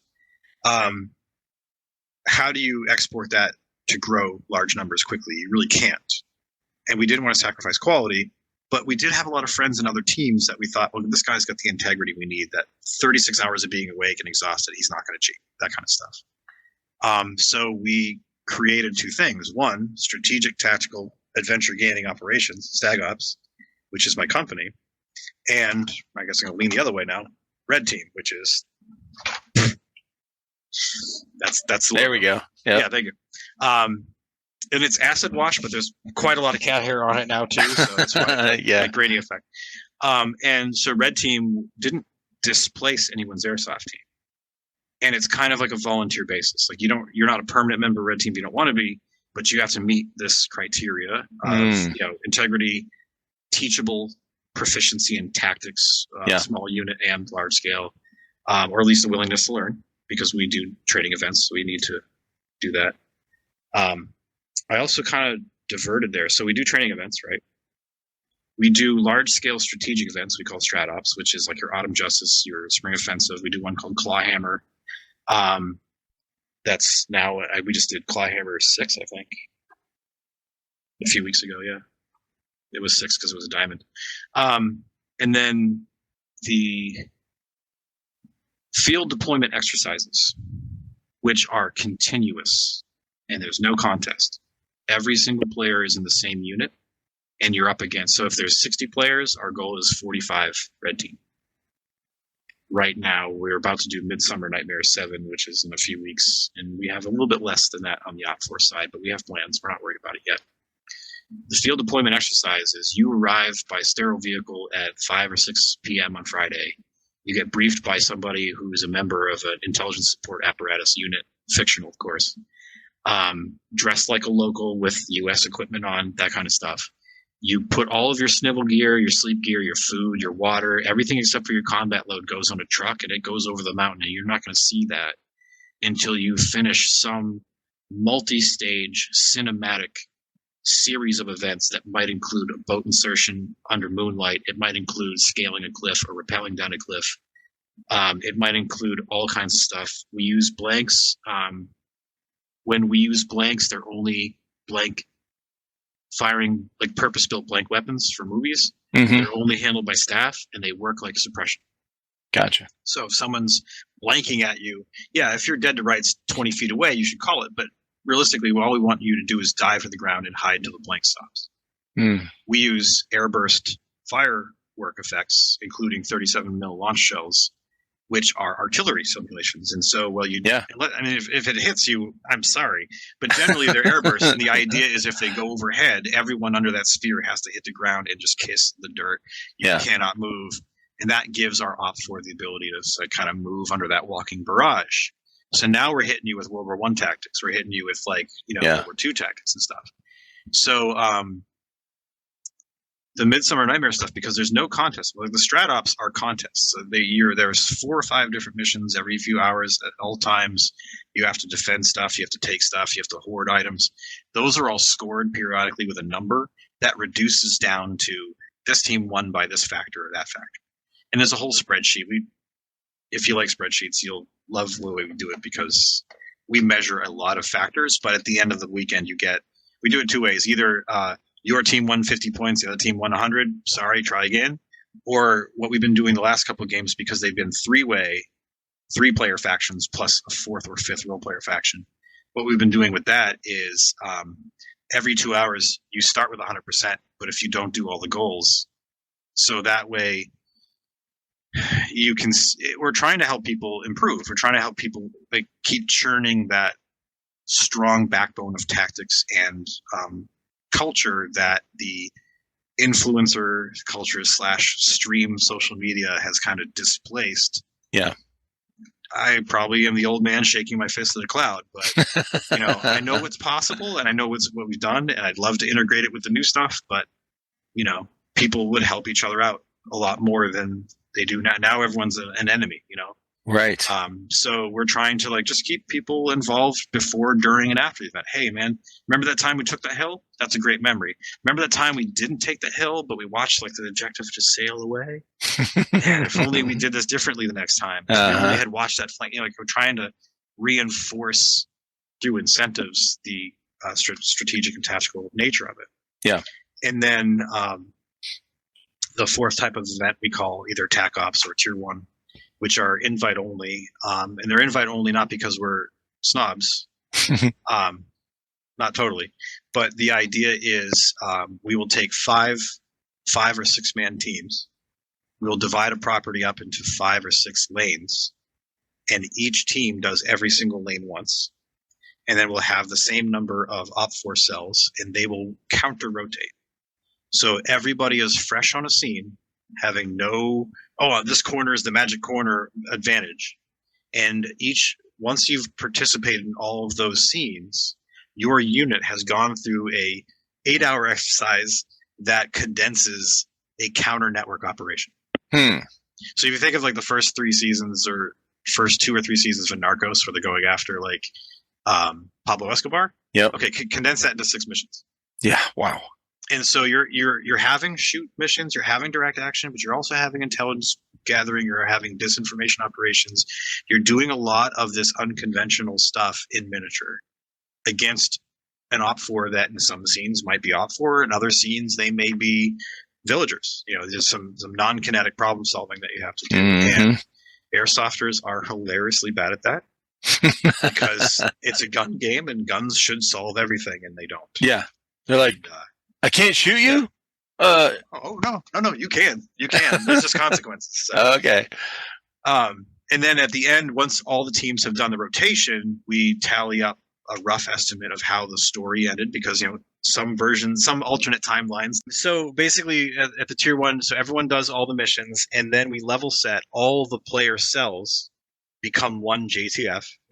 All the Op4 cells become the big bad guy, and then whatever that network is, who your Bin Laden figure or your Escobar figure you've been chasing this whole time, or your Bosnian war criminal, then they go into a compound, and you're doing a 0 Dark 30 raid on that compound. And so in years past, we had this fantastic venue. It was a dirt bike park bordered by Cape Cod's canal. Whoa. A high school that had amazingly bright lights at all times. Joint Base Cape Cod was the next property over. So there was, interceptor jets, there was Army helicopters, there was what thing. And then a traffic circle that was a nightmare 9 months out of the year. But this dirt path off the traffic circle, you go up over the hill, and it was kind of rectangle. It was kind of shaped like a hatchet head. It was square here, and it got broader on the other side. And they had a football field size city with street lights, multi-story structures, and drivable roads. And then the city had concentric rings of drivable roads all the way out through the entire property, with bases everywhere. Yeah. I mean, bases like a castle that's 100 feet on a side, or 2 stories with towers on each side. I mean, these guys went all out, and it's some of the best games we ever produced there.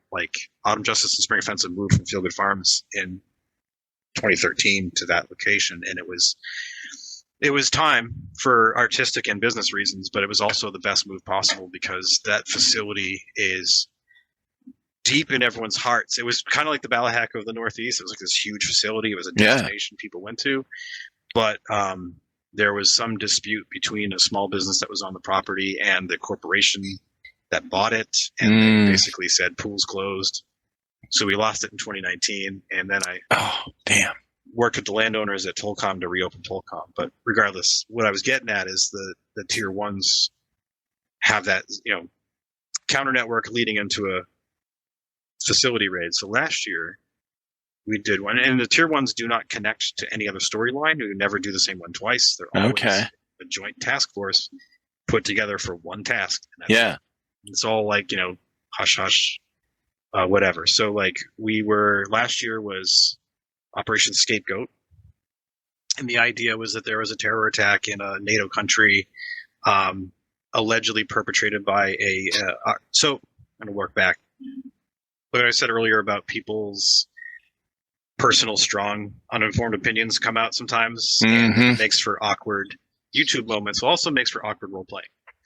And so we decided, we didn't decide it consciously at first. We kind of backed ourselves into it as an alternate current timeline. So when you come to a Stag Ops event, you are technically entering the Stagoverse. And while there is a lore there, you don't need to know that.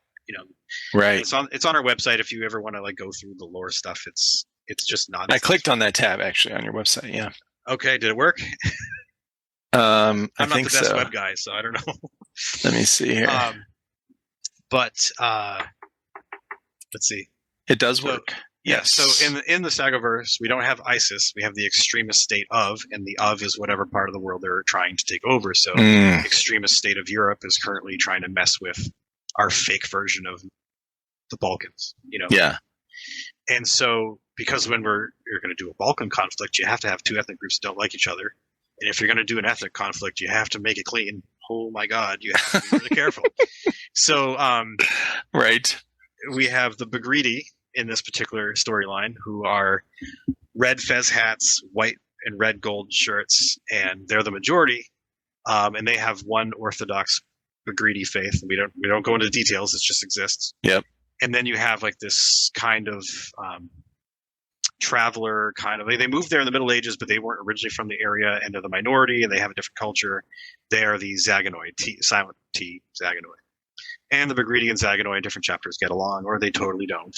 And the players have to navigate that mess.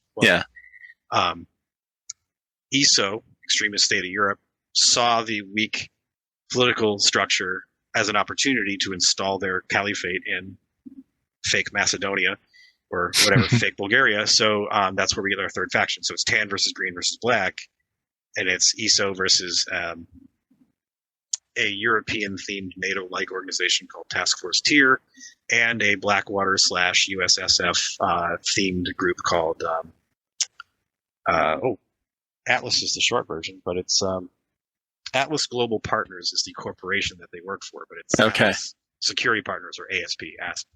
Yeah, ASP. Those are the player Atlas factions. Security Partners. Yeah. Yep. So those are the current player factions for our events. Well, so ESO, the big bad, was the prophet of ESO. So after Autumn Justice last year, we did Scapegoat, where ESO claimed responsibility for a terror attack, and the West, as it exists in the Stagoverse, blames fake Iran, Karzim, for, hey, you've been paying these guys forever. Side note, we had no idea that whole attack was about to happen in Israel. We wrote this in August, right. Yeah. So, but the idea of Scapegoat is fake Iran. Karzim goes, listen, we did not sign off on this. We don't get along, but we didn't want that to happen. So we're going to give you 24 hours. If you just magically walk into our backyard and take care of the problem for us, we'll look the other way. Yeah. And so what we did was the daytime, the 5 or 6 missions that were on rotation happened at a field in Maine called Harris Farm in Dayton, Maine. And 2.5 miles away is a new airsoft facility called Cole's Family Farm. They're run by the same people. They're different farms, but the guy who runs airsoft at one also runs it at the other. Gotcha. It's a great community. So what we did was the daytime missions were all these. Harris has been around 10 or 13 years, I forget. So they have a decade of construction. So we did all this like infiltrate buildings, steal information, or hack into computer terminal, or excuse me. Oh, sorry. Interrogate this guy, but his bodyguards can't hear you kind of mission stuff. And then it became time to go after the prophet. He's in some mountain fortress that we have to drive to another location to. And it's this big Christmas tree farm, like an open field about the size of a football field. Yeah. And there's a hill on one side and there's a mountain on the other, and there's bases on both. So they leave the small hill, have to like D-Day across this open field of like chest-high Christmas trees in the dark. Oh, wow. That's cool. Tracers, smoke. It's a mess. There's spotlights. They finally cross into the tree line. They have to fight uphill into this fortress, and then they basically frag the room. And it's all chaos. It was also like 20 degrees out with a wind. And everyone was miserable, and it broke down a little bit at the end, but it's still resolved, except that it was the prophet's twin brother. So Esau is still alive. I don't know. Oh, man, that's awesome. But so we've been doing that kind of thing where this spring offensive always leads into autumn justice, which also leads into spring offensive, right? Yeah. And every couple of years, if it's an election year, we'll do an October surprise. But I'll tell you right now, we are not doing one this year. It's just too crazy. Because we don't want that energy. You know what I'm saying? Well, yeah. I mean, as of right now, like whatever kind of cool storyline you would think up might freaking happen. It might happen, or who knows? It might be weirder, you know? Yeah, and like, yeah, who knows? Yeah, there's been several times. There have been several times over the years that we came up with something that we thought, "What if?" And then within a time frame, it happened in real life. Usually, right either immediately before or immediately after the event. Yeah.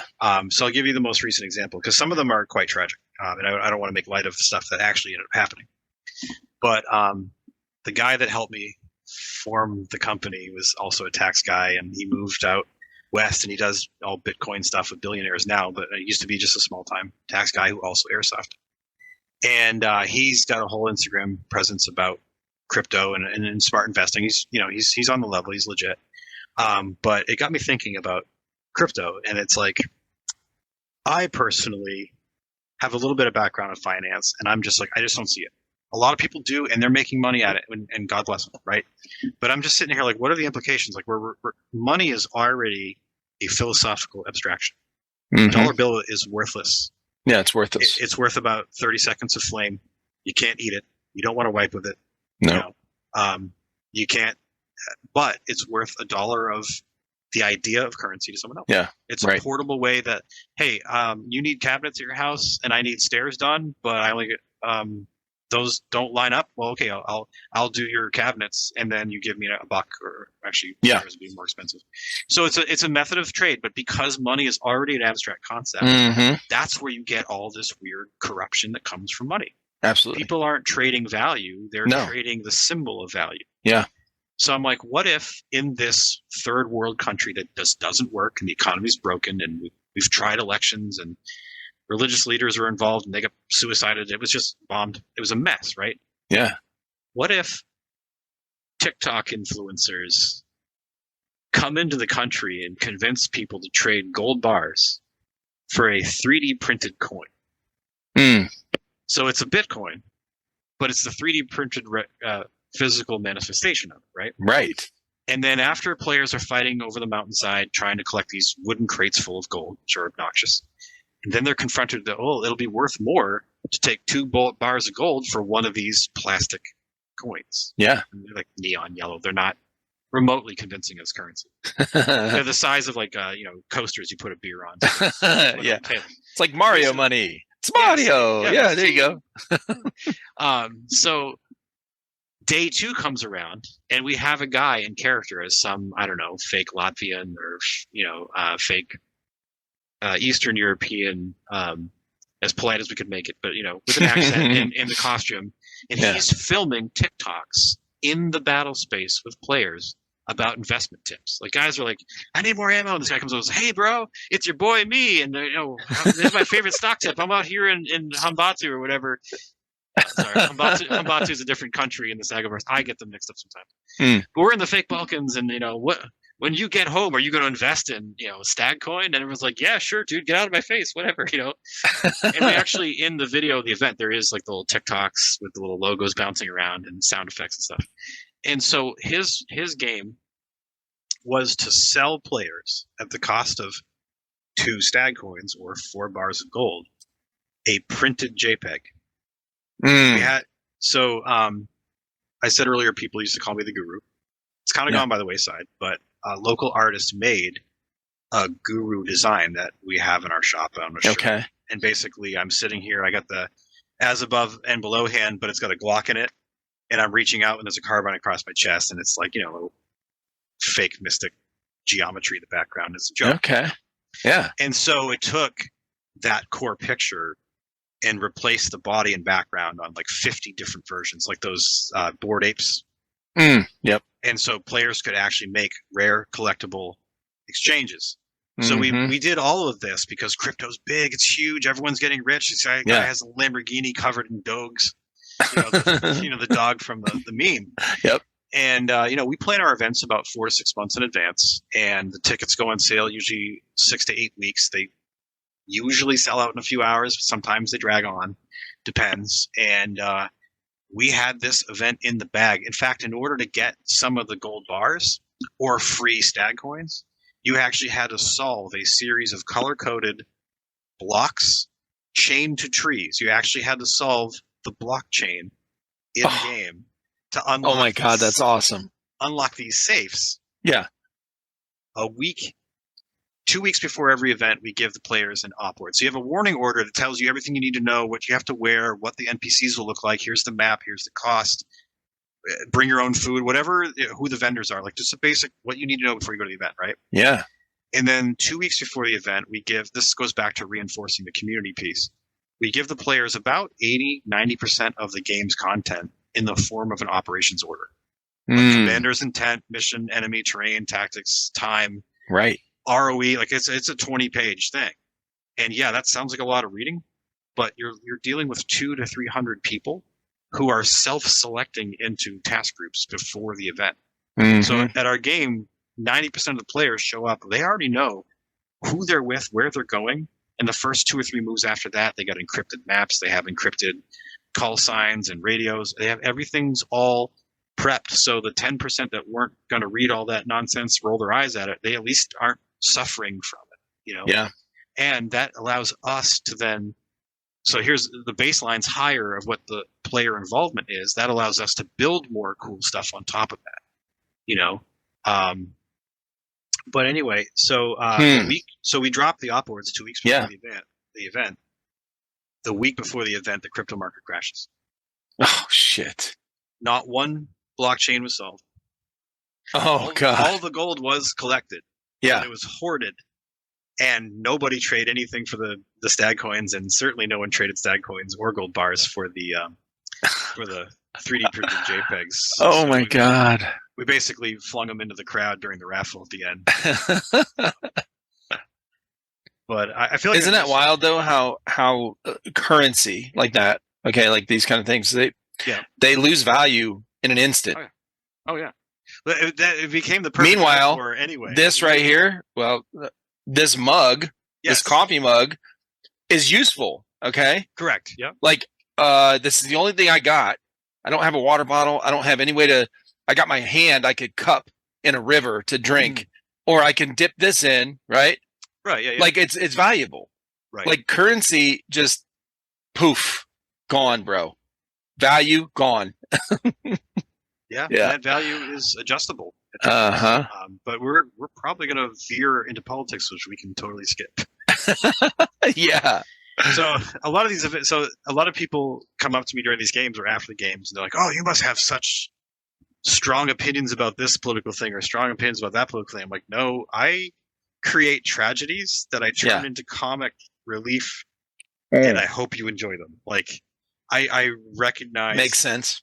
In all the dimensions that it exists, that politics is a factor, and I will try to make the least political expression of those factors. Like, I'm not making a statement about this candidate or that candidate, or this regime or that regime. It's a parallel universe because we're trying to avoid bringing we want people to have emotional experiences, but we don't want to have people bring their tribal emotions into it. Like, Yeah, that makes exactly. sense.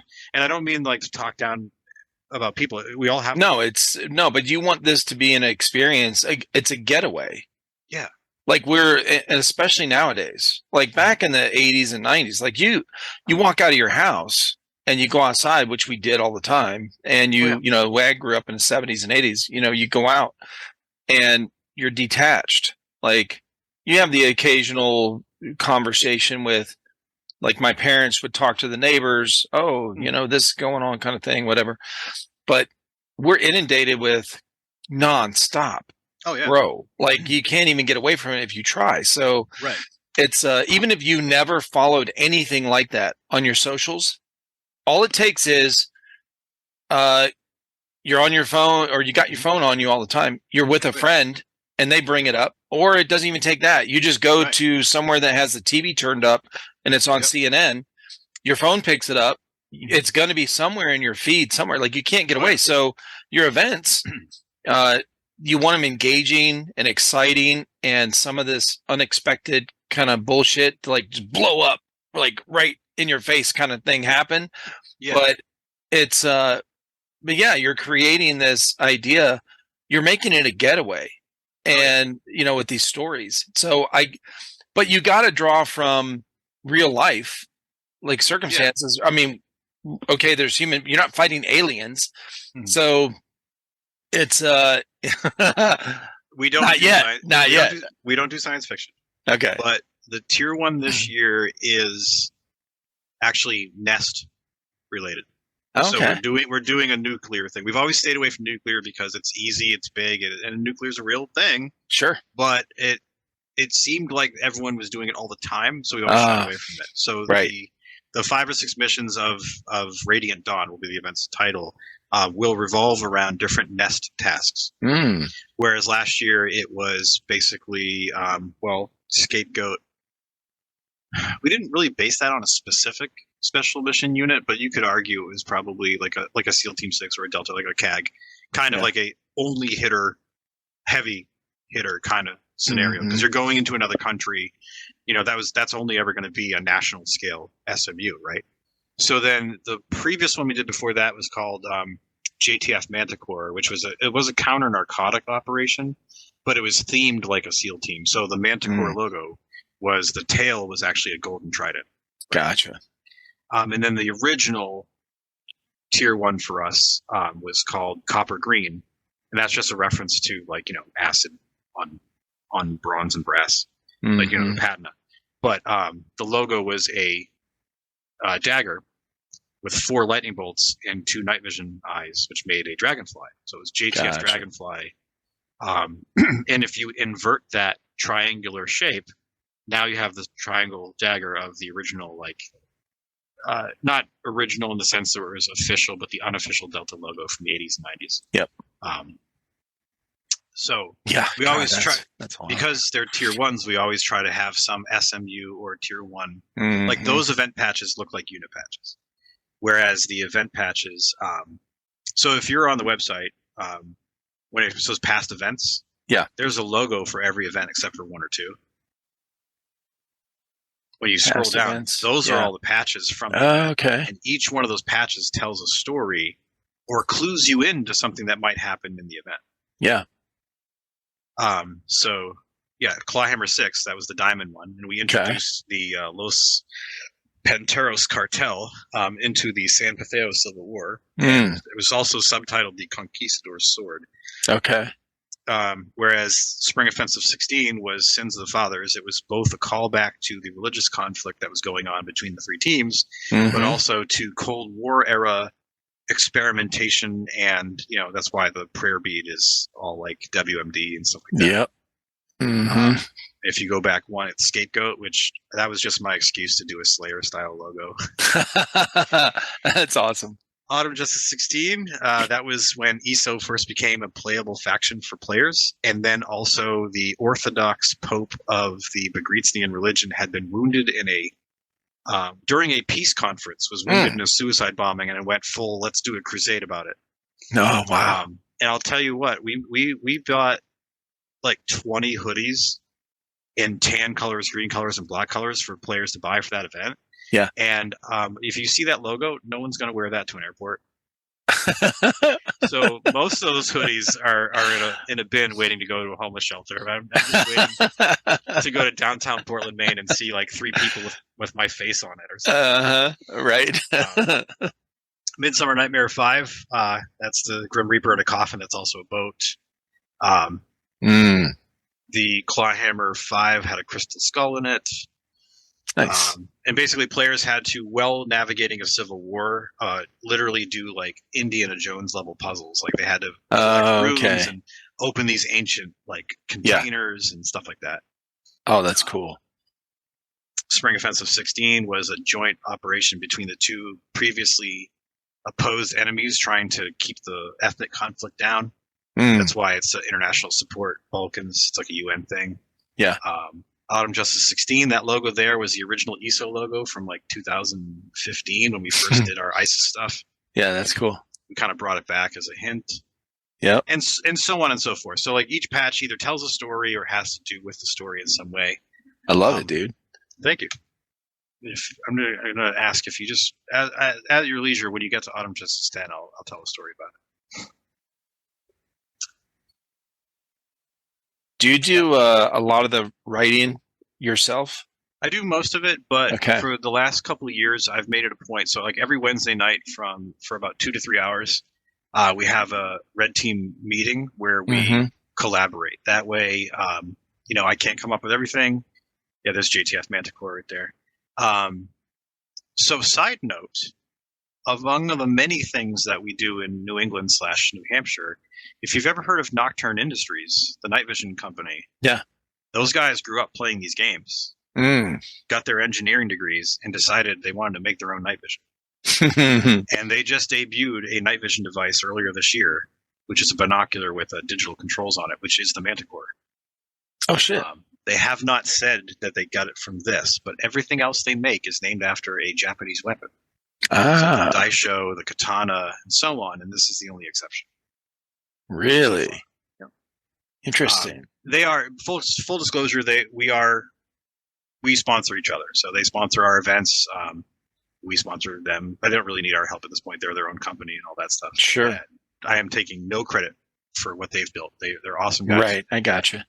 But they will tell you, and they've said it in public on Instagram, that they are very much inspired by their experiences at our events. And I'm like, if I stop tomorrow, at least that's one of those things that you can achieve and take home with you. Absolutely, man. Well, for not only that, like all these years of putting on these cool events with these cool stories, and I feel like, dude, the story you told with this bus and all this stuff happening, it's like it is really like a scene out of a movie. And some of the events that I've seen and been to, just as press, I feel like I'm not putting it down, but I feel like they're watered down a little bit. So there's a helicopter. It's awesome. Okay. It's cool. But that's kind of like a separate thing. Like, yeah, I know the event coordinator had to coordinate that to be there. Inside, they're about $1,500 an hour. So yeah, I understand. Yeah, they're expensive. I get it, and you have to buy a separate ticket for it and stuff. But the pilot's doing the work. I understand that the coordinator, the company is doing that. Making sure it's there and everything. But as far as like, so as an example, like the what do you call it? When a team calls in a strike? Okay, a lot of these events, even though the big ones, it's an admin that walks down and throws down a red flag and says, "Oh, you're all dead."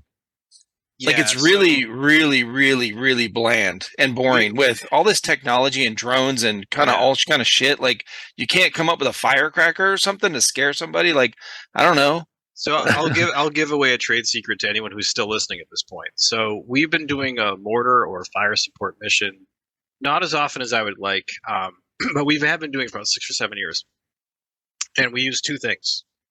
One, we use the Chaos International 37 millimeter launched shells. They're about $11 to $20 each, so you have to budget that, of course. Sure. But they are basically it's so fucking cool. It's an M203, but it's basically a bolt action pistol that fires fireworks.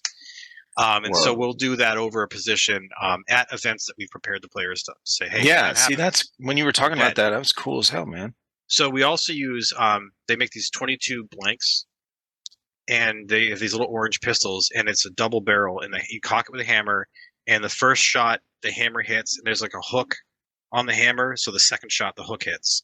And so the top barrel will be a shrieker round, and the bottom barrel will be an airburst round. They're just for scaring birds. You can get them at agricultural stores, maybe Tractor Supply, I'm not sure, but you can get them online. You have to fill out a piece of paper saying that you're just using it to scare birds. Yeah. And so what we do is when we're using fire support missions, which we haven't done in a while, I'll be very clear about that, but the players have to earn rounds. And then the commanders have to choose when to use them. And what we found doing it that way is they never use them. So then we're stuck with a staff member who has nothing to do all day but wait for the call that might happen. So pro tip, if you're going to do this to your own events, put a time limit on it.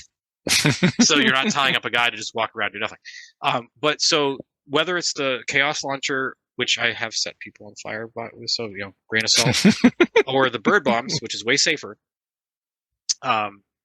What you do then is you have red caution tape and red tape and a marker. So, okay, I'm a commander and I've earned one round of mortar and I'm going to blow up a structure. All right, I'm going to blow up one floor of structure B. Game command, make it happen. Yes, sir. So we run over and we don't tell the players. I mean, players will see our vest, but we're not telling the players anything until it happens. Pew, pew, boom. All right, everyone in the structure is dead.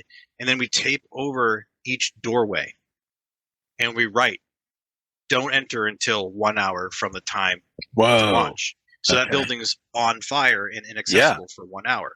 And those guys are straight to dead. They have to redcon. They have to readiness condition withdraw. Yeah. There's no bleed out. They're just legs and arms and sorry. Yep. And so that's how we've done it.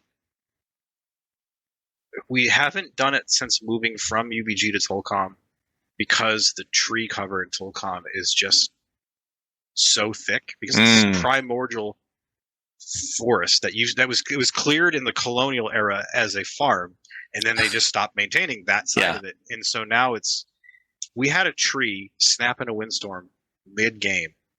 Whoa. It took about 15, 20 people to just barely be able to drag it across the road so a truck could drive by. Holy cow. And I'm standing there refereeing, and here's me, and it falls. It actually broke 30 feet above. Like there's still a 30-foot trunk. It snapped in the middle, and it fell over me like a Roadrunner cartoon. And I'm just standing there like I got branches in my goggles and stuff, but the limbs did not hit me. Oh, I didn't get the adrenaline dump until 20 minutes later. Then I'm like, like, yeah. It was totally delayed. But yeah, that's just we have drone rules. Drones at our events, because we film with them, you can bring your own drone. And that includes a remote control car with a camera on it. It doesn't have to be aerial. You can bring your own drone, but you cannot arm it, and no one can shoot it. Because you're the player, you don't know if that's my staff drone filming you or not. And I ain't got that kind of budget to replace the drone. No, dude. Has, Well, it's not cool to shoot a drone anyway. No, but in a game. Right, but up until 2 years ago, drones weren't a infantry problem. They were an Air Force problem, and now they suddenly are. It's some weird combination of World War I meets the opening to Terminator 2, Yeah, for sure. I mean, Jesus, war is never pretty, but I feel like right now we're looking at legitimate Helldivers nonsense. Yeah. Yeah, we really are. Now, when you were growing up, when you were a kid, were you always into like writing, reading, like storytelling? What was your influence with all that? Did you love movies and just got hooked on that? Yeah, we were like a no TV, no video game household, but I absorbed everything I could. And I went hard into any media I could, any books. I read voraciously. When I say I have a library, we have 4 of these bookcases in another room that are floor-to-ceiling stacked books, and it's all stuff I've read. And I drive for a living now. Like I work on the road as a salesman, and I listen to probably 2 to 3 audiobooks a month. Almost never fiction. I just pursue stuff I don't already know. Yeah. Like I'll read one book and go, okay, I didn't know that about the Mongols, and so I'll go on like a 3-book dive of Mongolian history or whatever. And then that'll open up like, well, I really didn't understand how, like, Bronze Age Koreans lived. What's the resource on that? Or no? Yeah. You know what I'm saying? So I chase stuff I don't know, Right. and that's my default. When I want to write, I'll usually revisit like a war movie or book, or I will, try to like maybe hit a glass of scotch and think about conversations I've had. I didn't want to lean too hard into this part of it, but I've made several references. But we had a lot of campfire stories growing up that were like stuff that you can now hear about in books that have been declassified. And so at the time, I had no understanding what any of this stuff meant. Yeah. But if you or your listeners know what prairie fire was from McPhee Sog, prairie fire was my family's contingency code. If an adult in my family said prairie fire, you were to leave the structure immediately, take nothing, and go to a predetermined place. Like, we had a contingency as a family. So I grew up in West Side, Manchester, New Hampshire. Yeah. West Side, yeah. Woo! West Side. Okay. I don't know. The, I was never, the W. never a gang guy. If it's not obvious, I'm not very intimidating, I was either 7 or 8 years old. Got woken up in a blizzard in February about 4 a.m. Winter hat, winter jacket. We're going to lock you out of the house, and you're going to be picked up at the nearest fallout shelter. Just to make sure you know how, as a lone child in a blizzard, navigate in the dark. So 03102 is my area code growing up, and there are 4 fallout shelters in there, 3 within walking distance of my parents' house when I grew up. Holy cow. They were never going to abandon me, don't get me wrong. No, right. But kids today don't know. Kids today don't know what it's like to have the kind of tough love / scary, like, shit like that. Yeah. If you think about it today, it's essentially child abuse. But, and I'm not justifying child abuse. No, I mean, not really. They wanted you to be prepared, man. Well, because the possibility of a nuclear strike in a major urban area where we lived was still on the table, even if the percentage was less than 1. So St. Edmund's Parish Rectory had a fallout shelter. It was closest. So you had to follow the Piscataqua River, go up over a terrain feature through the woods, and I lived. Here I am. Yeah, absolutely. Well, they wouldn't have left you out there to die. They know. They knew you were going to make it. Let's talk a big game. But so in my junior high years, I'm in the Boy Scouts, Cub Scouts, Weeblos, Boy Scouts, that kind of stuff, and all the fathers of that era were Vietnam vets or otherwise working in those Southern New Hampshire defense firms, like your BAE, your Raytheon, PPG&E, etc.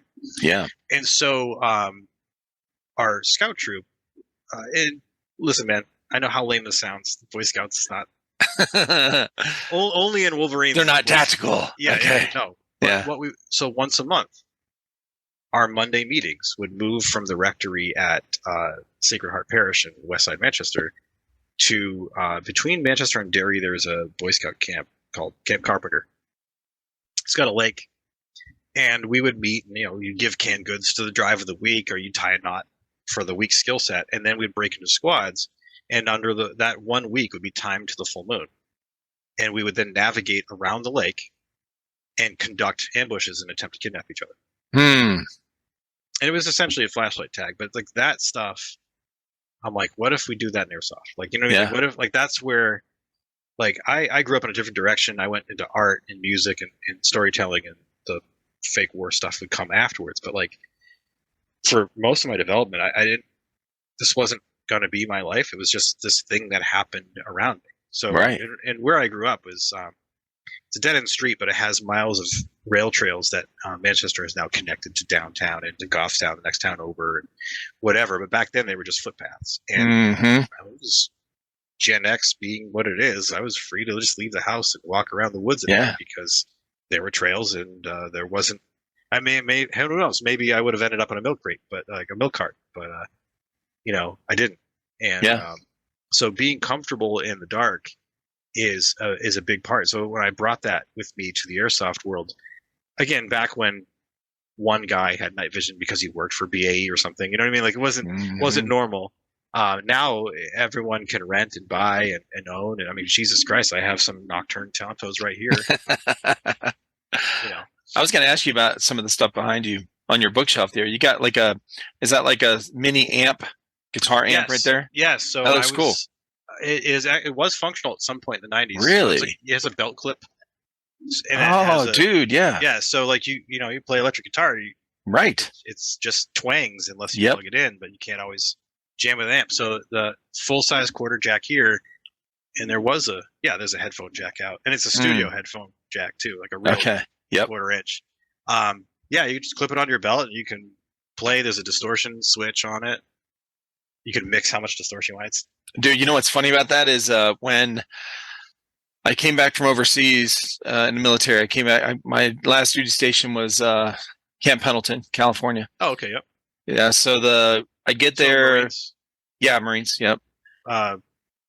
What's your 4 digits, if you don't mind? Oh, the MOS. Yeah. Oh, I was a truck driver. Okay. Yeah. It's more than I've ever done. I was just curious. Sorry. Oh yeah, I don't mind. It's 3511, I think. Yeah.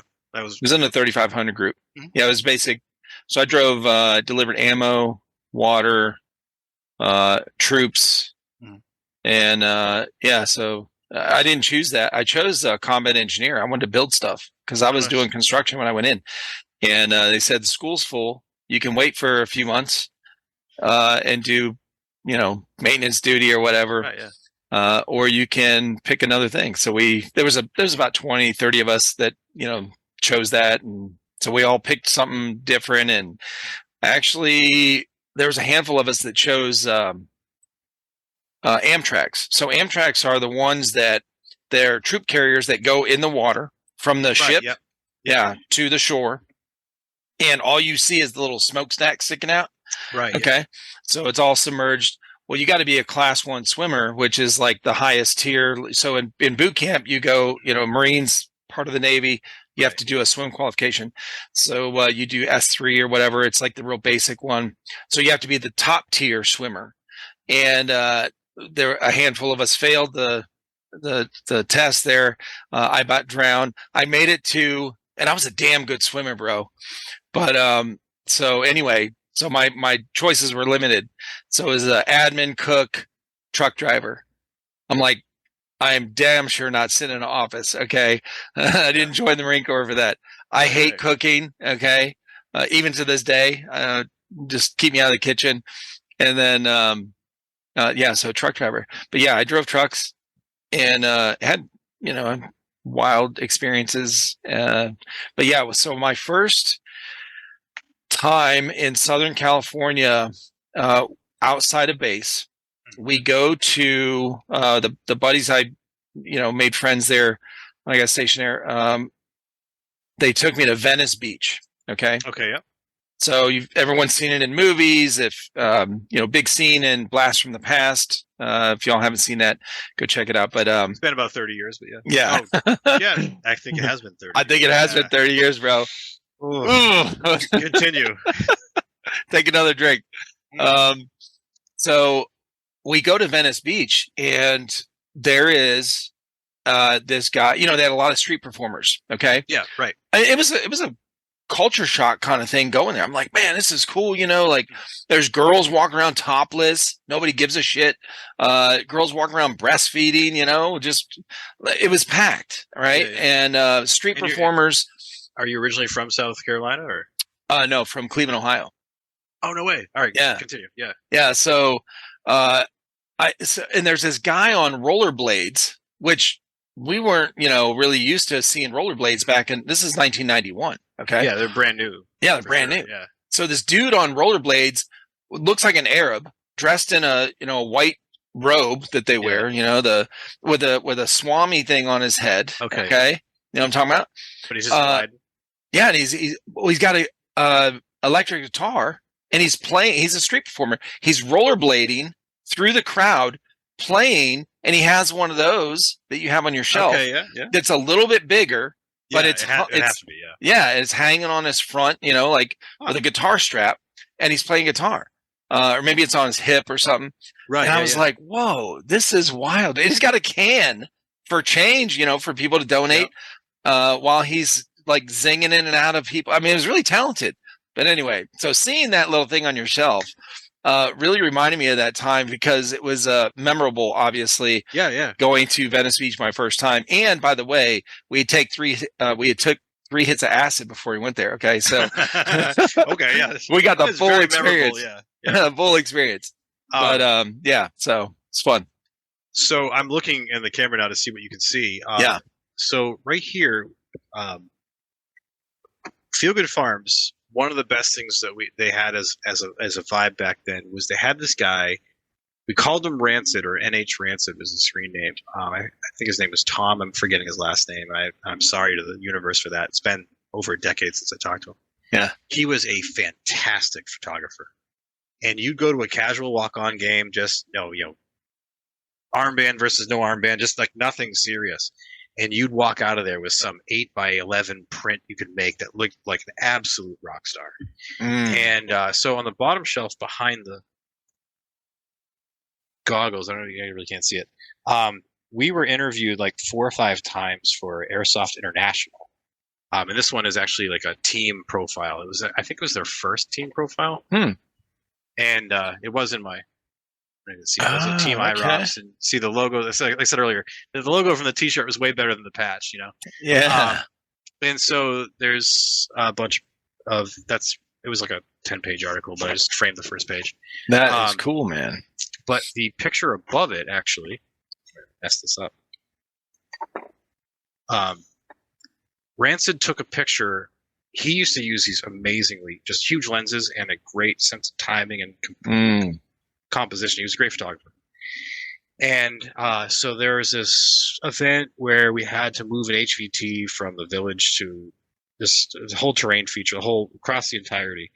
And again, we had a former 0311 from 1st Marine. Did you ever see the movie Severe Clear? I don't think so. It was like a VHS-C camcorder of the invasion of Iraq by these guys. It may not be 1st Marine. I feel like I might be getting that wrong. But the call sign for the unit is Pale Rider. This guy's call sign online was Pale Rider. He's not in the movie. He's in scenes of the movie off camera. Okay. It's not a movie. It's literally a guy's like video journal of his Marine unit invading Iraq. Oh shit! Like the 03 invasion. So anyway, so Pale Rider, we had a guy. SEAL Team Zero was the Army Ranger.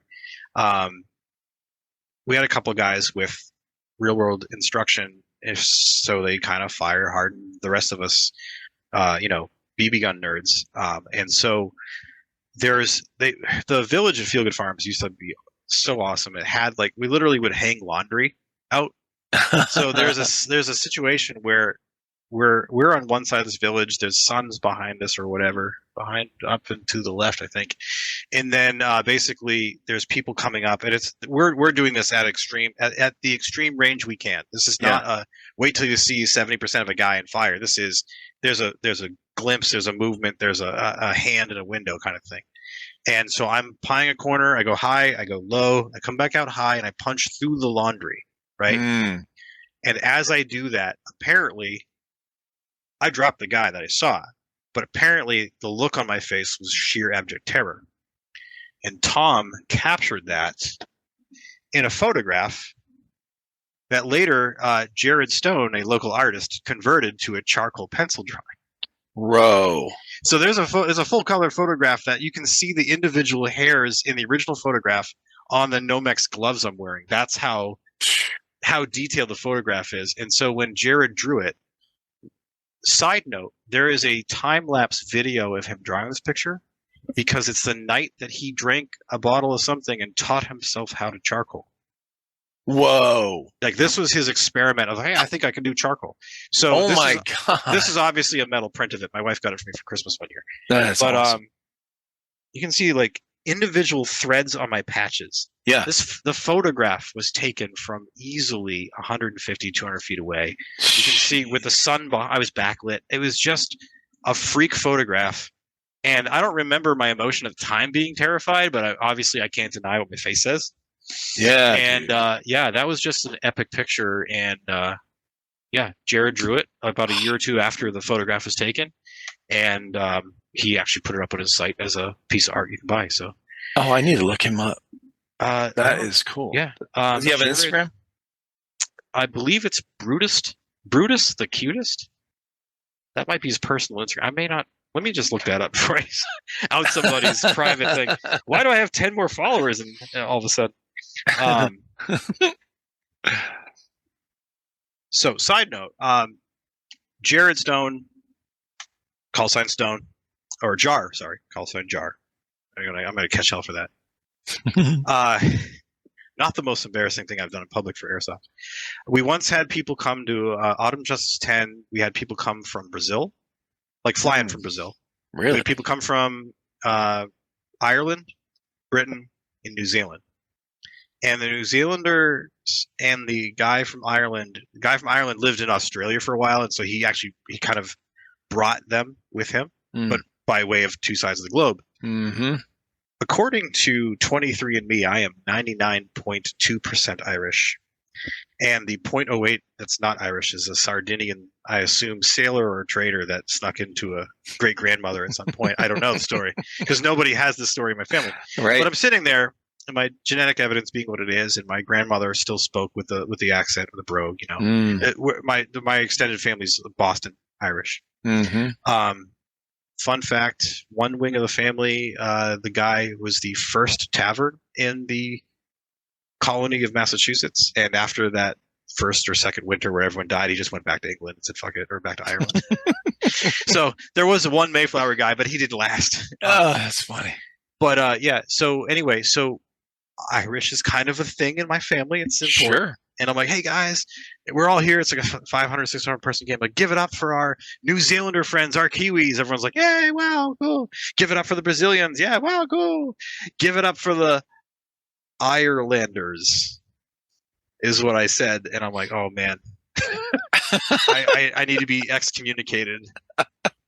But yeah, anyway. your family tree just like frowned upon you. yes, you squeeze it and cheddar comes out, I guess. I don't know. But so Jar is Yeah. a member of a team called Corsair. Hmm. And Corsair, and there's another group called Core, which was a whole nother team that kind of left. And they're this big conglomeration of guys who are all fucking rad. And when I have the privilege of going to other people's games and I fanboy over other producers, Will Belknap, also known as Sack Slim, and Ben Trask, also known as Frowny, who has the most death metal voice. His speaking voice sounds like he's on like a Testament album. When you hear him across the field, let's go! I can't even do it justice. Yeah. Like, it hurts me. But they're awesome people, and their games were some of my absolute favorite Airsoft memories in all 24 years that I've been involved. And that shout out is also to try to get them to start doing games again. But Right. anyway, and a lot of those guys help us out on Red Team for several events a year. They're just absolutely phenomenal, dude. And Jar is you can see a very talented artist, and that's where that came from. For sure, man. That's awesome. Yeah, I would love to see that that time lapse. I mean, that's a cool story though. That he cut his teeth on charcoal drawing with your photo. Yeah, no, I mean, I had no idea that was going to happen. It was kind of one of those Right. things. Like, I woke up the next day, I was at work, like, hey, you see that video about you? I'm like, oh no, what? And yeah, but no, there's Like shit, I don't remember last night. What happened? no, there's I see. I wish I had some materials prepared. I didn't really think ahead. But like you showed the website earlier, all of our events have a patch. You Yeah. click on those patch, it'll bring you to videos and pictures and storylines and scores from that event. Really? Some of them rely on a website that is now down, the Northeastern Airsoft Group. We used to put all of our material on that, but I didn't own the rights to. Yeah, so if you click on AR, it's not going to work. Yeah. Because it's going to link to NESAG, but there wasn't It's a lot of pretty cool, pictures from that one. There are some videos. Yeah, I mean, you got We're at 54 events in 18 years or 19 years now. whoa, dude, Yeah, that's impressive. right. And I mean, like I said earlier, we don't land every plane, but we do put all the work Yeah. to all of them. Oh, so every year we do a different version of our logo too.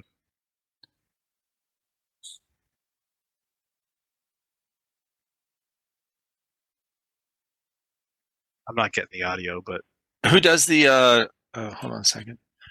Who does the editing right here? so we work with a bunch of different people. The guy that did videos for us for the last couple, like 2 or 3 years, is Orange Cat Studios is his business, or OCS. Okay. Samson Fakon. Yeah. And he's so we have a lot, because we're in the Northeast, we have a lot of guys who graduated from Norwich, both Gotcha. on IROPS, on our red team, and just in the community in general. Mhm. Norwich has an airsoft unit, NUAD, Norwich University Airsoft Division. They're all fantastic guys. For a while, we did attract we did bring in the, what is their rival school in New York? The big military school that's been around forever. Oh, good lord. Yeah, right? It was Taps. Wasn't Taps filmed there? Maybe. It's not the Citadel. There's only like so many military schools. It's in New York. I can't. This is embarrassing. Mhm. We're gonna find out. But they have a paintball tournament every year, and they switched to airsoft for a couple of years. And they used to send like 2 or 3 squads up. West Point. West Point. That's I don't it. know why that was so hard to remember. Yeah, right. But All right, let's see here. yeah. So NUAD and West Point used to come up, and NUAD still does. It's only Yes. extreme So you should to an be here now. apostate, a faithless person, a traitor to all that is good and true. Well, In you this might not state, hear it. but I Our hear the brothers audience know will this hear. to Okay. be true. All people will have a place, and all places will have people. The place for the hypocrite, the infidel, the apostate will be the fire, for no righteous person can abide by those people. Brothers, recite with me, hypocrites to the fire! To you, my child. To the fire! Atlas, to the fire! Here, to the fire! Infidel, to the fire! Who is with me? This vision. Bro. So that either is the cringiest thing you've ever seen, or it goes hard, and there's no middle. I think it goes hard as fuck, bro. What? So I wrote that speech to text on my phone at a red light after. Get out. I was so mad at traffic that day. Yeah. Oh, that is awesome. And that is Matt Coots, who's also a member of Corsair, Okay. frequent red team guy. Also, they produce their own events that were fantastic. So Matt and his brother Mike are also former pro wrestlers, Oh, what? and every once in a while, if they have the ability to throw each other in an arena in an Yeah. event, they will do it. Oh, that's amazing. So, So they're already used to performing like that anyway. Like yes, Big. So I right? gave him Big that performance. I gave him that speech like 2 minutes before he filmed it, What? and he's like, "What are you fucking doing to me right now, man?" And it Oh, might have he been did amazing. exactly. Yeah, but because still. he can sell anything. He's awesome. Oh, that's great. Yeah. Like I said, dude, that Corsair group, they're all fantastic. So yeah, sometimes we put our pictures in drives, sometimes they're on Yeah, Facebook, dude, that's good. you know. That is cool. Okay. Yeah, if you scroll down just a little bit, this is what I was talking about. Oh, yeah, materials. go ahead. That's right. If you scroll down to a little bit more right there on the right, that is the patch wall on the door of my trailer under UV, because a lot of the stuff glows. Mm. And everything, okay, so about 2/3, these are all teams, basically. Yeah. Teams and organizations, until you get to our Stag Ops logos. There's 3 of them in the lower left. Mm. Everything from there down is events. So, like, you'll see a lot of the events okay. glow in the dark. And right there, over one left, one more, down one, that is actually the tattoo that I have. I was going to ask you about one of your tattoos. Okay. Yeah, so none of them are simple. They're all just as overlappingly obnoxious or cool as all this stuff. Yeah. What is this patch? What? That is Frank Kaminsky, and his teammates made a patch of his face, and it says 2015 to 2016. He's totally alive. He's in the army now. Oh, okay. Yeah, I don't know why they did it. It was just hilarious. And so every time I take a picture of my patch wall, Photoshop's always like, "Do you want to tag this person?" I'm like, "Oh, Right, it's recognizing its face. Yep. Yeah, it does. that's it does, hilarious. yeah. Yep.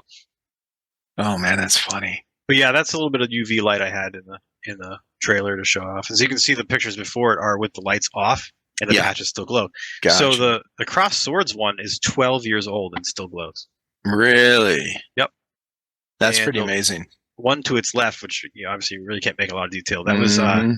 an angel and a devil wrestling, and one is green and one is tan. So depending on who won that event, that's the person on top. Oh wow, Well, actually, quite a few of our patches rotate. that's cool. We for a while we were doing 4 ways where two of the factions are players, 2 of the factions are role players, and so depending on who you were, you would rotate the patch to have your faction on top. Ah, okay. But Dude, immersive, man. we try. Yeah. And you scroll down, you can see the costumes. It's like, okay, it's in the mix, but at the same time, you can tell that's not a player. But is that really authentic as a costume? Maybe, maybe not. So we're trying.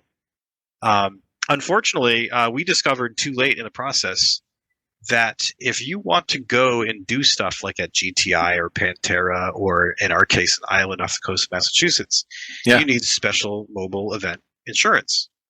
Well, What? Yes, and we were Oh. not doing those events by ourselves prior to COVID. Yeah. So after COVID, including companies who have airsoft and paintball in their name, Yeah. are not writing new policies. Mm. So everybody who's doing that Milsim West AMS TCA tier was doing it before COVID, and everyone who isn't or wasn't then either has to piggyback on a larger organization's insurance, Yeah. or can't do it. Mm. So we had an island lined up off the coast of Massachusetts. Some guys did a one-off game there in 2013, and it was an awesome climate. The game was fair, but they were new. They didn't know what they're doing. But sometimes location can over. So I'm like, what if we have that location and we bring our sauce, right? Mhm. And the owners of the island were 100% on board. They could not wait to do it. It's a major national organization that everyone's heard of. I'm just not going to out them here. Gotcha. But they needed us to co-sign them on our insurance. Mhm.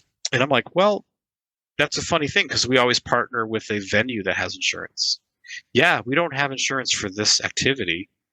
You're going to drown in the middle of that bay? That ain't going to be on our bill. Ooh. So, because we do have a fleet of boats, side note.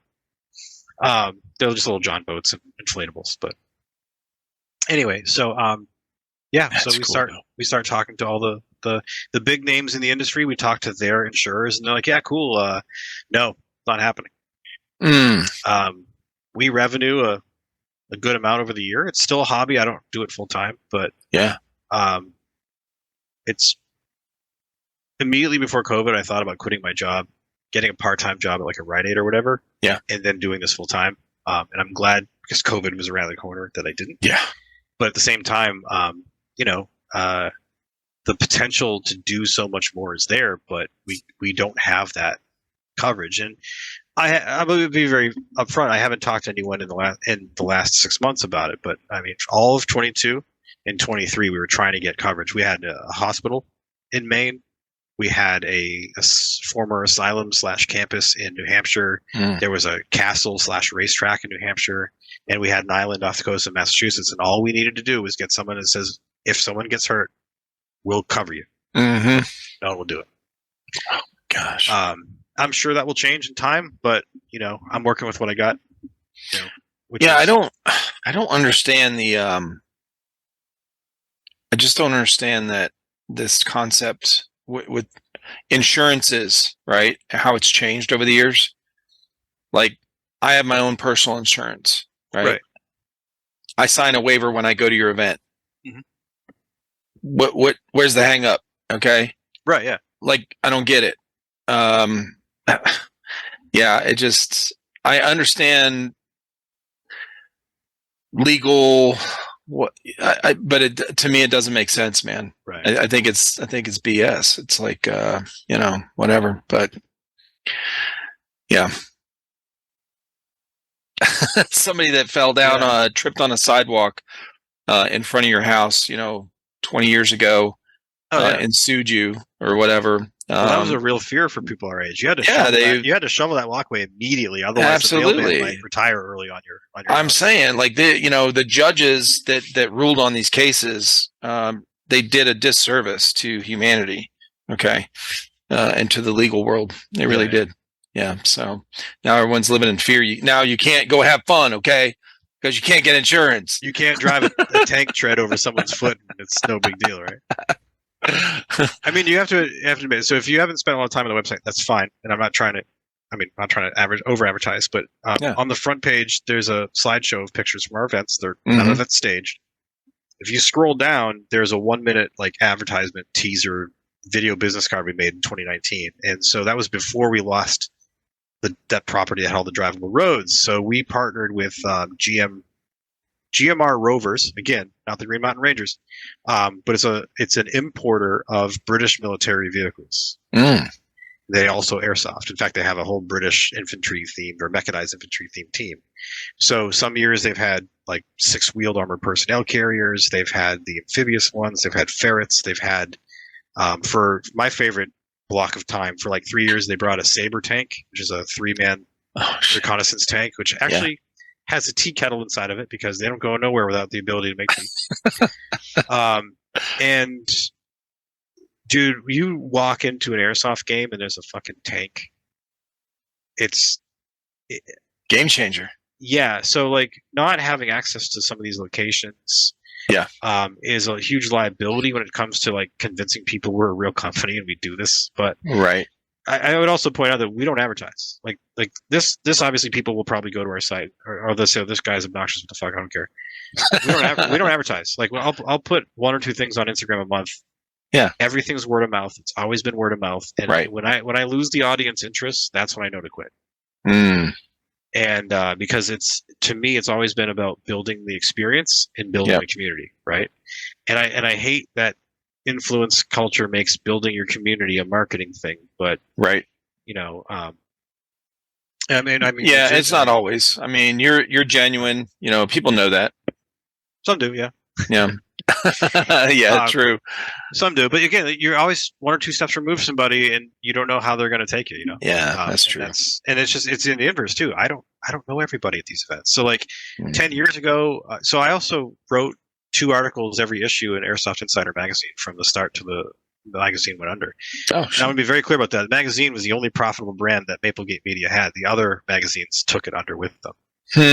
And we would still have it today if it wasn't for the otherwise general collapse of the of publishing. Yeah. But Airsoft Insider magazine, 2013 to 2017, that was by Jimmy Bones Beckett, who plays used to play airsoft. I don't think he does anymore. He's in real estate now. He's an adult, but he made a magazine, and I wrote at least 2 articles every issue. Yep. How did you meet? Oh, we've been playing games together since we were both younger. Yeah, grew up in the same area, and no, but because there was only 2 or 3 fields in New England for many years, you had to go to the field. Yeah, there was. Being in Manchester, I can go a half hour east to RPC, a half hour west to Fieldgood Farms. But you want to go to these big events that everyone was going to from New Jersey to Maine, that was all Tallinn, Massachusetts. Yeah. And Connecticut has its own fields too. And they pull in from New York and, upstate and, southern New York. And so you guys were at a game one day and he's like, hey, I'm going to make a magazine. I want you to write. Well, the Northeastern Airsoft Group, I was the admin of it. And not just an admin, but like, the other reason that people thought I was a guru at some point is because I just took a very scientific approach to like, people think 2s are the devil and 2 5s are going to save the world. Let's measure this with data. Right. Can I hit this target? How many times with this weapon, that weapon, mind-numbing spreadsheet bullshit, then publish it. Of course, it proves that greater mass has greater accuracy. I could have just led with that, but you know what I mean? Like, and then of course now we're into like 3s and 3 2s and all that. I still play with 2 5s like an old person. The guy I was talking to a few days ago or last week, I guess, he's a sniper, and we were talking about he's shooting, .45s, and I had a couple guys on from Canada that their whole group is called ELR, Extreme Long Range, for airsoft. Well, And most of Canada is the plains, if you think yeah, about it. oh yeah, dude, yeah, that's so they're shooting they're trying to get as far as they can. They're talking about they only use like 4.5s, and they're trying to get to 5.0s to shoot like a football field in their sniper rifles, accurately. So it's crazy, bro. I feel like, no, I mean, a 300-foot shot is not out of the realm of possibility. I mean, No, not at all. But I mean, with that heavy of a BB, that thing. yeah, you're gonna have some airflow behind that. Yeah. Uh-huh. We had somebody come to an event a couple of years back. Oh man, I painted myself in the corner. This is one of the stories you don't talk about in public. We just realized some real sniper limits. Somebody had an entry and exit wound. Whoa. Not like through, but around structures. I gotcha. And, Gotcha. they didn't know that the BB was still in them until like a week later. Like, yeah, man, I guess this itch in my, it's really, really obnoxious. Well, it went in the face and went down the neck. What? And when we interviewed the guy that shot and we interviewed the guy that was hit and we looked on the GPS map, it was beyond a safe legal kill. And then in the conversation, it turned out, oh yeah, I've been using these new silicate BBs. And I'm like, what? Shooting? Holy shit. Yeah, so we just don't do those anymore. That's wild. Okay. Yeah, I mean, no one was at fault, but it's Yeah. one of those things where this is why we have insurance or something. I don't know. No, we didn't. I don't think anyone called down a policy or anything, but still, you never know. Yeah. Oh, that's crazy, dude. Yep. Yeah. Well, listen, Yeah, man, it's been great talking with you. Yeah. Yeah, it's been. I didn't realize how fast time flew, man. Thank you. Doesn't it? I know. Yeah. I mean, 2 hours and 40 minutes. Oh, I get up in about 5.5 hours, anyways. You get up early, huh? Yep, I'll be fine. You get on the road early? Yeah, I get on the road early and I get mad at traffic and I just speak to text events. That's what I do. I hear you. But it was great. It was great. Thank you for letting me vent for 2 hours. And, No, absolutely, man. Yeah, give everybody tell everybody where they can find all your stuff and. Oh, okay, yeah. stuff So, too, yeah. stagops.com, strategic tactical adventure gaming. Operations.com, stagops.com, and that is, we will do every event we do about 4 or 5 events a year, and the events will have a warning order. In the warning order will be your ticket link. The ticket link is never in there before 8 weeks. It's never live before 6. People are always like 6 months down the road, I want to buy tickets now. I'm like, nah. And there's a good reason for that. That goes down to, we're building a community, and I happily welcome people from all over the globe, as we have. We haven't gotten Antarctica yet, but people don't live there permanently.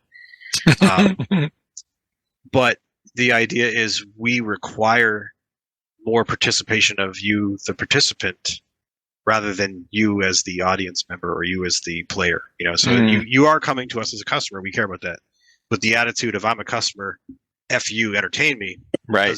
does not work with us. You will have to do some homework, not a lot. Yep.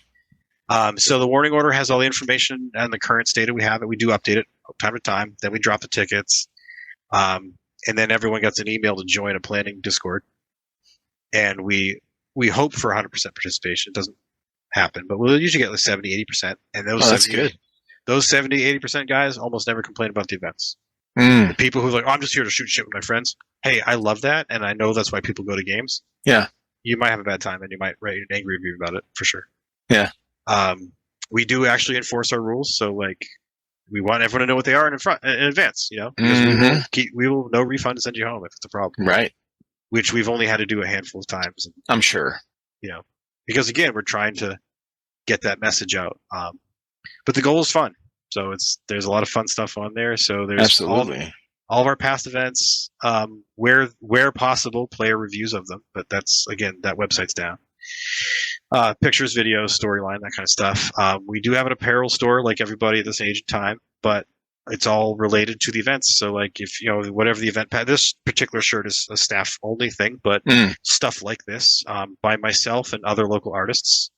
So I do a lot of the designs, but not all of them. And you'll see who does designs in the different stuff. Is about, I don't know, 200, 300 things in there over the years. So like what team you're on, or what event you are, what fake country you're in, or Yeah. you want a hoodie, you want a koozie, you want a yoga mat. It's all in there.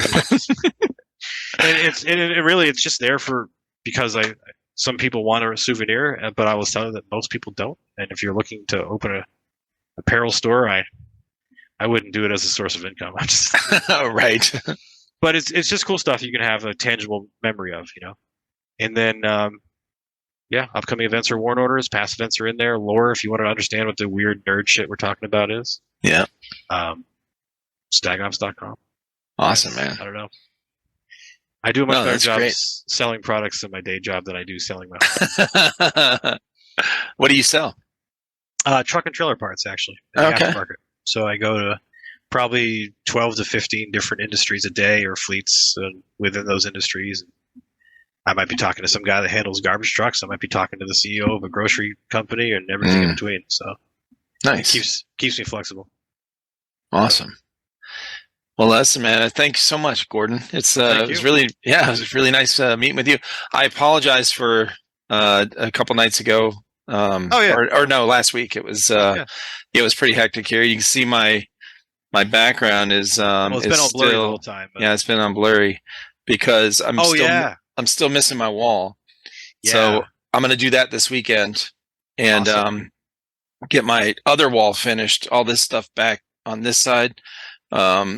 Put back up, and I usually have this whole get up, with American flag back here and all kind of logo, and so anyway, we're in the year 2 of a 6-week renovation.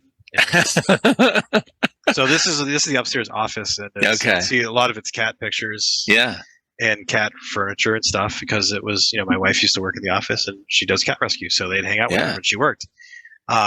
We have a gear room that rivals a locker for a team. You go in there with a bin, you rifle off the wall, uniform off the slide, you're gone in 5 minutes.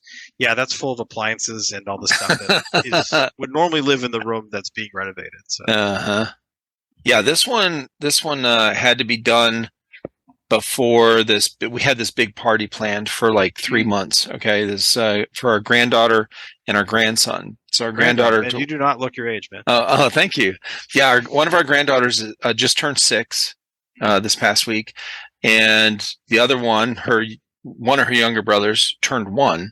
Okay, so our grandson turned 1, she turned 6. So we had the big party here, and it was my wife's like, when I ripped everything out of the house and then discovered a ton of water damage and a ton of and black widows like everywhere, bro, like as big as my thumb. And black widows usually are small.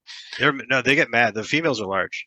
Dude, these things were feasting. They were like, there was ants everywhere. There was water damage. There was black mold, black widows. Like it was a nightmare. It was one of the, and I flipped houses for a few years, and whenever you do demo, you're always, like, oh shit, okay, we found this, and this went bad, and this crumbled or whatever. But this was probably the biggest, clusterfuck I've seen. Okay, I'm ripping out. Yeah. Like when we got done ripping all the water damaged walls out, I'm standing in my bedroom, me and my wife's master bedroom, and our bathroom. You could see out to the front yard. Inside and outside walls are gone. Okay, I ripped everything out because it was there was black mold everywhere. Sorry, go ahead. It was huge, project. And man, last week I was finishing up because this past Sunday was our big party.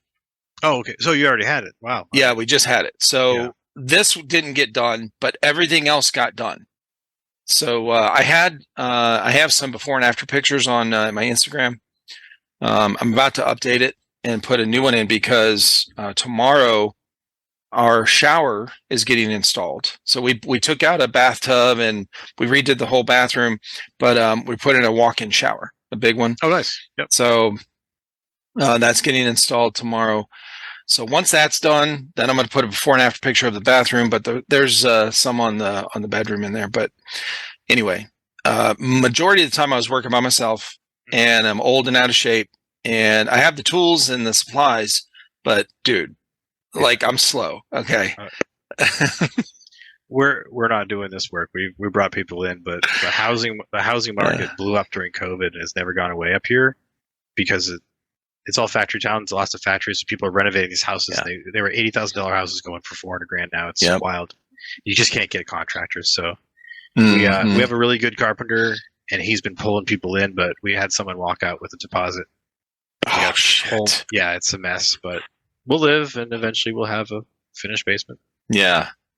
It's funny you say Black Widows. I used to get product from a manufacturer in Atlanta, and they're brake drums for trailers. Oh, and they would come in occasionally to New Hampshire with a Black Widow in them. And so in New Hampshire, you have to capture them, freeze them, and submit them to the state. Excuse me, because it's a dangerous animal. You can't let it be in the ecosystem. Shit. But it's also a dangerous animal. You can't just like smash it, because if you smash it and it had an egg sac in it, it will still spread out. So it's like this is a dangerous creature that we have to then fucking trap. Oh, these things are quick too, bro. Yeah, and they are not happy, and they bite for the fun of it. Yeah. So we would capture them in these plastic containers and put them in the fridge at work. And on a Friday, and you come in Monday, and they're just like tapping on the glass, like really pissed off. You're like, why won't you die? Oh my god. Yeah. So I don't know. That's insane. Anecdote, but I don't want to keep it all night at this point, man. No, that's cool, man. So it's great talking. Yeah, I love it. Yeah, it's great talking with you. Thank you, and hope you guys have a good night. Yeah, you too, brother. Yeah, everyone listen, go to stagops.com and check out all this stuff, man. It's cool. We are on Instagram. We are on Facebook, of course. We do have our own YouTube now, but it's only the last couple events. But if you go to our website and you want other events, all the other people who ever filmed for us, those videos are linked in the event as well. So, dude, yeah, your website's set up really good. I like that. Well, thank you. I just got to put this together. Squarespace does all the hard work, you know. Yeah, right. Yeah, really enjoyable talking with you, man. Thank you so much. Matty Mo, thank you for hooking us up, man. I appreciate it. You. Yes, shout out. All right, brother. You have a good night, man. Have a good night.